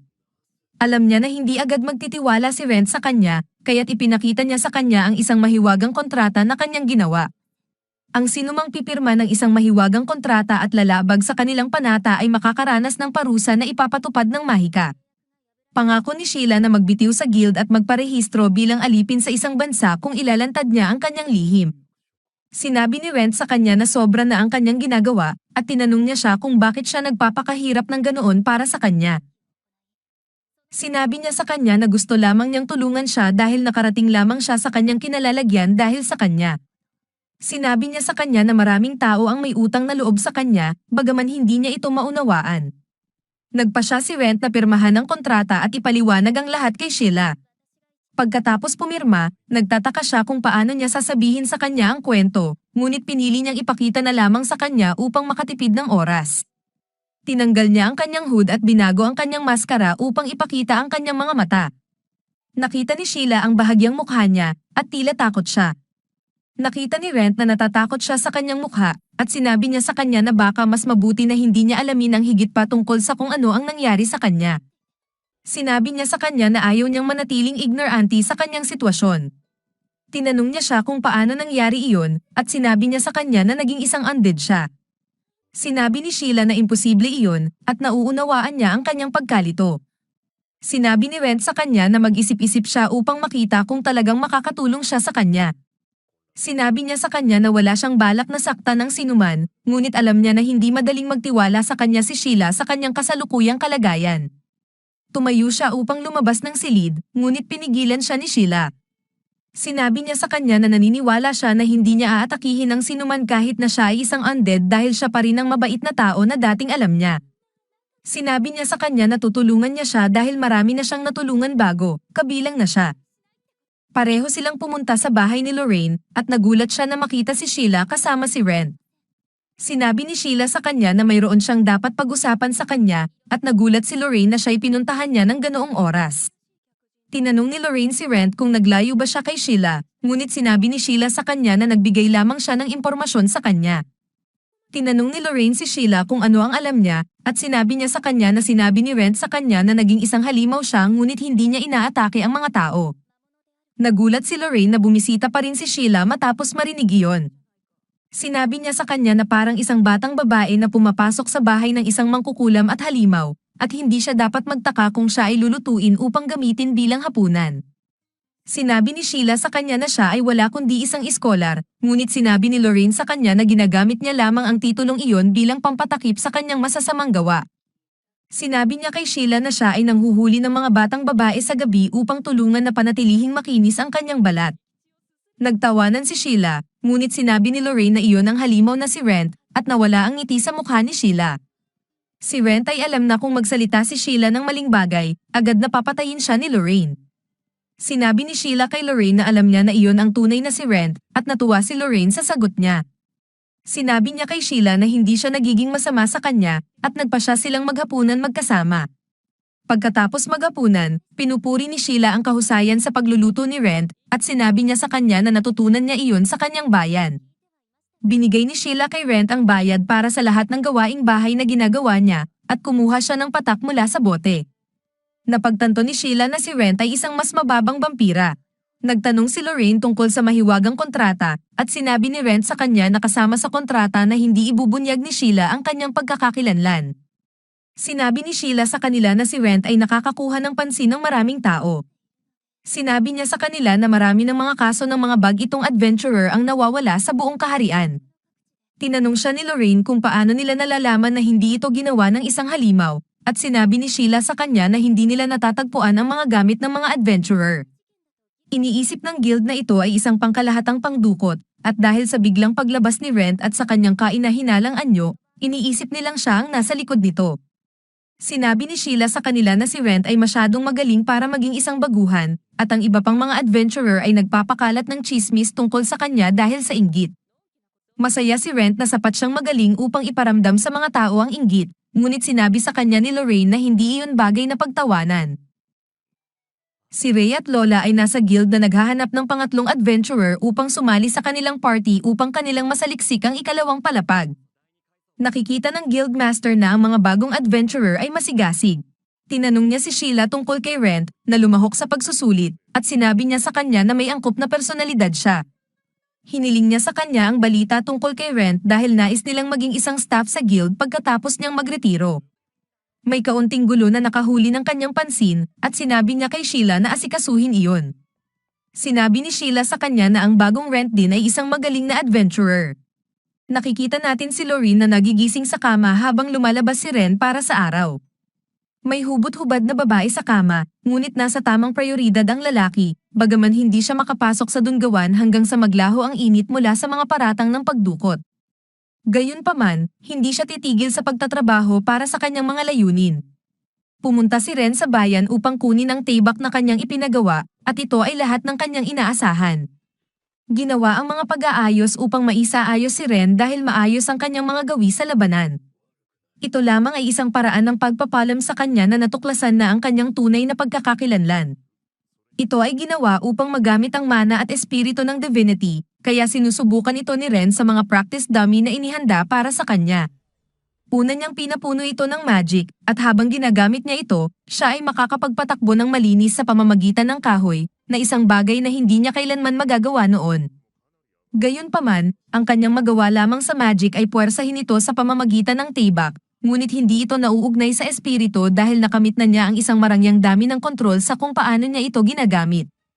Huli ay ang kanyang divinity, kaya binubuhusan niya ng katangian ang tibak at nagagamit ito upang hiwain ang mga kahoy sa kalahati. Masaya si Ren na ang tibak ay nakayanan ng kanyang divinity nang walang pinsala, ngunit hindi niya napapansin na ang kanyang divinity ay nagpapausbong ng mga sibol sa kahoy. Tinatanggap lamang niya ito bilang isang bunga ng kapangyarihan, ngunit hindi pa rin ito na ipapaliwanag kung paano siya makakagamit ng isang bagay tulad ng divinity sa unang lugar, dahil karaniwan itong kapangyarihan na maaari mong makuha sa pamamagitan ng pagpapagawad ng Diyos sa iyo. Ini-explain ni Ren na ilang taon na ang nakalipas ay napansin niyang ayusin ang isang lumang napabayaang dambana, at tila sapat na ang mabuting gawa na iyon para pagpalaan siya ng Diyos ng divinity. Nagtatanong ang panday kung maaari niyang panatilihin ang nagbibigkis na kahoy at gamitin ito upang gumawa ng isang bagay dahil maaaring mayroon itong bahagi ng divinity ngayon, at hindi talaga nag-aalala si Ren basta't maipagpatuloy niya ang pag-iensayo dito. Kahit na sinubukan na niya ang tibak, gusto pa rin niyang subukan ang paggamit ng tatlong kapangyarihan ng sabay-sabay. Nagdala sila ng isang malaking block ng kahoy para sa eksperimento ni Ren, at nagtatanong ang panday kung alam niya ang anumang bagay tungkol sa Magic Spirit Fusion Technique. Ito ay isang kombinasyon ng parehong magic at espiritu ng sabay-sabay at sinasabing malaki ang pinsala nito sa labas ng enerhiya. Kinakailangan ng iyong master na gawin ang gayon, gayunpaman, may maliit na downside na kung maliit lang ang pagkakamali mo, ay sisabog ang iyong katawan. Sinasabi niya kay Ren na subukan ito gamit ang ibang tibak para kahit na ito ay magdulot ng pinsala dito, hindi siya mawawalan ng masyadong marami. Sinisimulan ni Ren ang proseso at naglalagay ng magic sa tibak bago punan ang kanyang ibang kamay ng espiritu, at nararamdaman na niya ang backlash habang nagsisimula siyang mag-ipon. Sa kanya, pakiramdam niya ay parang sinusubukan niyang isiksik ang kapangyarihan sa isang kahon na puno na hanggang sa taluktok, halos hindi niya kayang mapanindigan ang paghihirap. Natapos niya ang pagkasalakay, at ang lakas ng kapangyarihan ay sumabog ang block ng kahoy hanggang sa abo, ngunit patuloy pa rin siyang magdadagdag ng divinity sa ibabaw nito, kaya't nag-aalala na ang panday sa ginagawa ni Ren dito. Tilang ang matigas pa rin si Ren na subukan ito at ginawa muli ang parehong aksyon, ngunit ngayon ay nagdagdag siya ng divinity sa haluin, at naging labis itong hindi stable. Sinubukan ng panday na sabihin sa kanya na huminto, pagkatapos itong magtama sa block, ang nakatayong tibak ay naging abo dahil sa lahat ng pagod, ngunit ang dalawa ay nag-iwan ng panghihinayang dahil ang lahat ng tama ay nagawa lamang ay gawin ang block ng kahoy na maging bola ng kahoy. Humingi ng paumanhin si Ren sa pagkasira ng kanyang reserbang tibak, ngunit sinabi ng panday na ito'y maayos lamang dahil inaasahan niya naman talaga na mangyayari ito. Ang ginawa niya para kay Ren ay kayang magtagal ng divinity, ngunit tiyak na hindi nito kayang tanggapin ang dami ng kapangyarihan na ginamit ni Ren ng pagsamasamahin ang tatlong puwersang iyon. Naalala ni Ren ang atake na tinanggap niya noong siya ay nasa dunggawan, at hindi siya sigurado kung kakayanin niyang labanan ang ganong uri ng panganib gamit lamang ang Magic Spirit Fusion. Sinabi ng panday sa kanya na wala siyang maraming pagpipilian para dito dahil ang tanging ibang paraan upang gamitin ito ay magkaroon ng daan-daang espada na isang beses lang magagamit sa lahat ng oras, ngunit sobrang mahal para sa kanya na magawa ito. Habang naglalakad siya sa isang eskinita, naririnig niya ang isang lalaki na nananawagan sa isang manlalakbay upang tulungan siya, ngunit sinabi sa kanya ng manlalakbay na wala siyang magagawa dahil hindi siya maaaring tumanggap ng mga misyon maliban kung ito ay mula sa The Guild. Wala namang ginagawang masama sa sitwasyong ito ang manlalakbay dahil ang lalaki ang nanggugulo sa kanya upang labagin ang mga patakaran ng guild, kaya't siya ay handang sapakin ang lalaki nang sumali si Ren upang pigilan siya. Sinabi niya sa manlalakbay na siya na ang bahala sa lalaki at tuturuan siya ng leksyon, kaya't iniwan ng manlalakbay ang lalaki kay Ren. Iniisip ng lalaki na siya ay babarilin nang makita niya si Ren na lumalapit sa kanya, ngunit pinapanatag siya ni Ren na hindi niya ito masisiraan ng paa ngayon. Hindi niya maipapangako na matutulungan niya siya sa kanyang kahilingan, ngunit gagawin niya ang kanyang makakaya upang tulungan siya. Sumakay siya sa isang kalisya papunta sa lokasyon kasama ang lalaki, at iniisip niya kung gaano kalaki ang gulo na kanyang napasukan. Sa bahay ni Loreen, ipinaliwanag niya ang sitwasyon at ang mga alamat na nagbibigay kahulugan sa halimaw. Ayon sa alamat, kung ihahandog nila ang isang kabataang magandang babae na may maraming mana, ililigtas ng Panginoon ng lawa ang kanilang nayon. Gayunpaman, ito lamang ay isang kwento. Isinasagawa nila ang isang kapistahan isang beses sa isang taon upang alalahanin ang araw, at ito ay layunin lamang na maging isang seremonya kung saan walang sinuman ang tunay na nasasaktan, ngunit sa pagkakataong ito, ang babae na nagpapanggap na sakripisyo ay talagang kinain, at mula sa araw na iyon, nagsimulang humingi ng mga sakripisyo mula sa mga tao. At ang susunod na ihahandog na sakripisyo ay ang kanyang kapatid na babae, kaya't hindi niya kayang hayaang mangyari ito. Nais ni Rantis na iligtas ang kanyang kapatid, hindi patayin ang isang halimaw, kaya't walang tunay na dahilan upang pumatay ng halimaw kung mayroon siyang mahanap na ibang paraan upang ayusin ang mga bagay. Dumating sila sa nayon, at ito ay isang maliit, tahimik na lugar, ngunit dati ay mas masigla ito bago nagsimula ang patuloy na pag-aalay ng mga babaeng taga-nayon. Ngayon, wala nang may lakas ng loob na umalis pa sa kanilang mga tahanan. Iniakay ni Rantis si Ren sa kanyang tahanan at mayroong marka sa harap ng pinto. Ipinaliwanag niya na ang marka na ito ay nangangahulugang ang mga tao sa bahay na ito ang susunod na dapat maghandog ng kanilang anak na babae sa Panginoon. Tinanong ni Ren kung ang halimaw ba ang mismong naglagay ng marka doon, ngunit ito ay naninirahan sa malalim na gubat at wala pang totoong nakakita rito sa personal. Ang pinto ay bumukas at lumabas si Ares upang salubungin ang kanyang kapatid. Masaya niyang binati si Ares at sinabing dinala niya ang isang manlalakbay mula sa lungsod upang iligtas siya, ngunit siya ay pagod na sa kanyang kalokohan at dinala siya sa loob upang sabihan siya. Binalaan niya siyang huwag makipag-usap sa anumang mga kakaiba pagdating niya sa lungsod, at siya ay nagdala ng siren, na tila isang seryosong kakaiba. Sa kasamaang palad, naririnig ni Ren ang bawat salita ng paninira na ibinabato sa kanya dahil ang kanyang mga pandama ay naging matalas mula nang siya ay maging isang halimaw. Agad na binuksan ni Ares ang pinto habang si Rantis ay may hawak na masakit na mukha sa likuran. Nagpasalamat siya kay Ar na pinakinggan ang kahilingan ng kanyang kapatid na Hangal, ngunit ang kapistahan ay isang tradisyon na pinagsasaluhan ng kanyang nayon mula pa sa sinaunang panahon, kaya't hindi niya maaring magmakaawa na siya lang ang iligtas sa kanyang kapalaran. Kaya't hinihiling niya kay Ren na kalimutan ang kahilingan at umuwi na. Sinabi ni Ren na ang nag-utos sa kanya ay si Hermes, kaya't sa lahat ng respeto, hindi niya kailangang makinig sa sinabi niya. Natutuwa si Hermes na mananatili si Ren at tutupera ng kahilingan, at dahil hindi niya ito mapipigilan, humihiling siya na manatili si Ren sa kanilang tahanan habang narito siya. Gayunpaman, ayaw niyang makialam si Ren sa kapistahan dahil siya ay natutuwa na maging sakripisyo para dito. Nang gabing iyon, nakipag-usap si Ren kay Hermes tungkol kay Ares. Malinaw na makikita mong siya ay matigas ang ulo, kaya't walang paraan na siya ay magiging handa na tumakas mula sa pagiging sakripisyo, kahit na hilingin nila sa kanya. Alam ni Hermes na ang kanyang hinihiling ay mapanganib. Kung may pagkakataon na mailigtas ang kanyang kapatid, siya ay handang gawin ang lahat ng kinakailangan, anuman ang halaga. Kinabukasan, si Ren ay lumalabas upang maglakad upang mag-ipon ng impormasyon at nasasaksihan ng isang traidor sa gitna ng gubat. Sinisikap ng traidor na kumbinsihin ang mga bata na dalhin ang kanilang mga magulang dito gamit ang ilang pagkain dahil ang kanyang negosyo ay naghihirap mula nang tumigil ang mga tao sa paglabas. Bigla, lumapit si Ren at nagtanong kung pwede siyang magtanong ng ilang bagay tungkol sa sitwasyon dito, at agad namang umalis ang mga bata dahil akala nila ay isang halimaw siya. Nagtanong sa kanya ang traidor kung bago ba siya sa bayan dahil hindi pa siya nakikita sa lugar na iyon, at sinabi ni Ren na bagong dating lamang siya sa bayan. Sinabi ng mga ngalakal na ito na napunta siya sa masama na panahon dahil galit ang Panginoon ng Lawa sa ngayon, at dahil dito, ang mga tao ng nayon ay hindi handang lumabas ng kanilang mga tahanan upang bumili ng kanyang mga paninda. Lumapit si Hermes upang sabihin kay Ren na handa na ang tanghalian, kaya humingi siya ng paumanhin sa mga ngalakal sa pagkakahinto ng kanyang negosyo at nagsimulang umalis. Pagkatapos makipagtagpo muli kay Rantiz, tinanong niya kung madalas bang pumupunta doon ang mga ngalakal, at tila nga'y madalas naman ito, ngunit tila mayroon pa rin siyang pinagdududahang kaunti si Ren.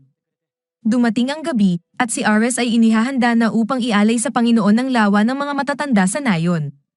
Humihingi sila ng paumanhin sa ginagawa nila sa kanya, ngunit sinabi niya na okay lang dahil kailangan talaga itong gawin. Sigurado ang mga matatanda na kukunin siya ni Rantiz at tatakasan, dahil nakikiusap siya sa lahat na huwag ituloy ang kapistahan. Sa tingin niya, masama ang magiging ideya nito dahil kung galitin nila ang Panginoon ng Lawa, baka tuluyan itong sirain ang nayon, at alam din ni Hermes iyon, ngunit nag-aalala pa rin siya para sa kaligtasan ng kanyang kapatid. Lumuluha siya, naaalala kung gaano kabait ang kanyang kapatid, kahit na siya'y isang hanggal. Sa kabila ng gabi, pumunta si Ren sa silid ni Ares dahil mayroon siyang nais na pag-usapan sa kanya. Sinabi ni Ares kay Ren na hindi siya pwedeng pumasok dahil sa patakaran na ang sakripisyo ay hindi pinapayagang makipagkita sa ibang tao ng formal, kaya tumayo siya sa pintuan at sinabi ang nais niyang sabihin. Siya ang bahala sa mga bagay para sa kanya, mayroon palaging paraan, ngunit ibig sabihin nito na kailangan niyang lumaban para dito. Hindi niya inaasahang magtagumpay sila laban sa Panginoon ng Lawa dahil labis itong malakas upang matalo, ngunit sinabi ni Ren na siya at si Hermes ang maghanap ng paraan upang magtagumpay, kaya't hindi siya dapat gumawa ng anumang bagay na makapagpapalungkot sa kanyang kapatid. Iyon lamang ang nais nilang sabihin, kaya't umalis siya agad pagkatapos upang simulan ang pag-aasikaso sa sitwasyon. Ang mga taga-nayon ay nagsimula ng gawin ang seremonya at malapit ng ilulan si Ares sa bangka patungo sa kanyang kaparusahan. Ngunit habang iniisip ng mga taga-nayon na tahimik na tinatanggap niya ang kanyang kapalaran, lihim na nagtutulungan siya kasama si Ren at Rantiz upang patumbahin ang halimaw. Habang sila ay pumapalaot sa malawak na dagat, unti-unti nang dumidilim ang paligid, kaya't naisip ni Hermes na baka mas mabuti pang bumalik na lang at tumakas. Ngunit nagsisimula ng kumikislap ang orb na ibinigay kay Ares bilang bahagi ng sakripisyo, at biglang lumitaw ang isang halimaw mula sa lawa. Sinubukan ni Ares na ibigay ang kanyang sarili upang magpatahimik sa galit ng halimaw, ngunit sinampal ni Ren ang orb mula sa kanyang kamay at sinabi na siya ay nag-aaksaya lang ng oras dahil ang orb ay tanging pang-akit lamang nito. Sumampa si Ren mula sa bangka at nagsimulang maglakad sa tubig dahil sa ilang espesyal na sapatos na ginawa ni Lorraine para sa kanya, at nagsimulang ipaliwanag ang kanyang proseso ng pag-iisip. Ang mga kren ay mga halimaw na karaniwang matatagpuan sa mga karagatan, hindi sa mga lawa, at hindi rin sila nagsusuka ng apoy, kaya't habang siya'y nagsasalaksak, lumilitaw na ito ay isang ilusyon na ibinato ng mga ngalakal na kanyang nakilala kanina. At sa tingin sa kapangyarihan na mayroon si Ren sa kanyang pag-aari sa ngayon, madali niyang napatumba ang isang grupo ng mahihinang mag-iko. Pagkatapos silang makuha, silang lahat ay bumalik sa lupa at ipinaliwanag ang lahat ng nangyari sa mga taga-nayon. Ang mga ngalakal ay nagpapanggap bilang ang Panginoon ng Lawa at humihingi ng mga sakripisyo mula sa kanilang lahat para sa kanyang sariling interes. Mayroon siyang hinala na ang ganitong bagay ay maaaring nangyayari dahil ang isang halimaw na sinasamba bilang Panginoon ay hindi naman biglang papatay ng mga tagasunod nito nang walang dahilan. Ito pa rin ang nagtatanong kung ano ang nangyari sa mga babae na isinakripisyo, kaya't binaon ni Ren ang pangakong bawian ng kalayaan ang mga ngalakal kung siya ay magsasabi ng totoo, kung gusto niyang manatiling buo ang kanyang tuhod. Ang mga ngalakal ay umamin na itinago niya ang mga babae sa isang hut sa kabila ng lawa at balak niyang ipagbili sila bilang alipin sa ibang lupain kung saan legal ang pagkaalipin. Kaya't nagmadali ang mga taga-nayon na pumunta upang iligtas sila pagkatapos maayos ang buong gulo. Bago siya umalis, ibinigay ni Ares sa kanya ang isang halik bilang pasasalamat sa pagliligtas sa kanya mula sa pagiging benta bilang alipin, at mas maganda pa sana ang regalo kung mananatili pa siya ng mas matagal, ngunit umalis si Ren papunta sa lungsod ng araw na iyon. Makalipas ang ilang oras, iniulat niya kay Lorraine ang nangyari habang sila ay nag-uusap habang umiinom ng tsaa, at pinasalamatan ni Ren siya para sa mga sapatos na nakakalakad sa tubig dahil talagang nakatulong ito, Ngunit mas interesado si Lorraine kung paano niya napapayag na mahulog sa kanya ang isa pang babae pagkatapos lamang ng isang misyon sa bayan. Gayunpaman siya pa rin ay walang kamalay-malay kung gaano siya kamagnetic sa pagnanasa ng mga babae.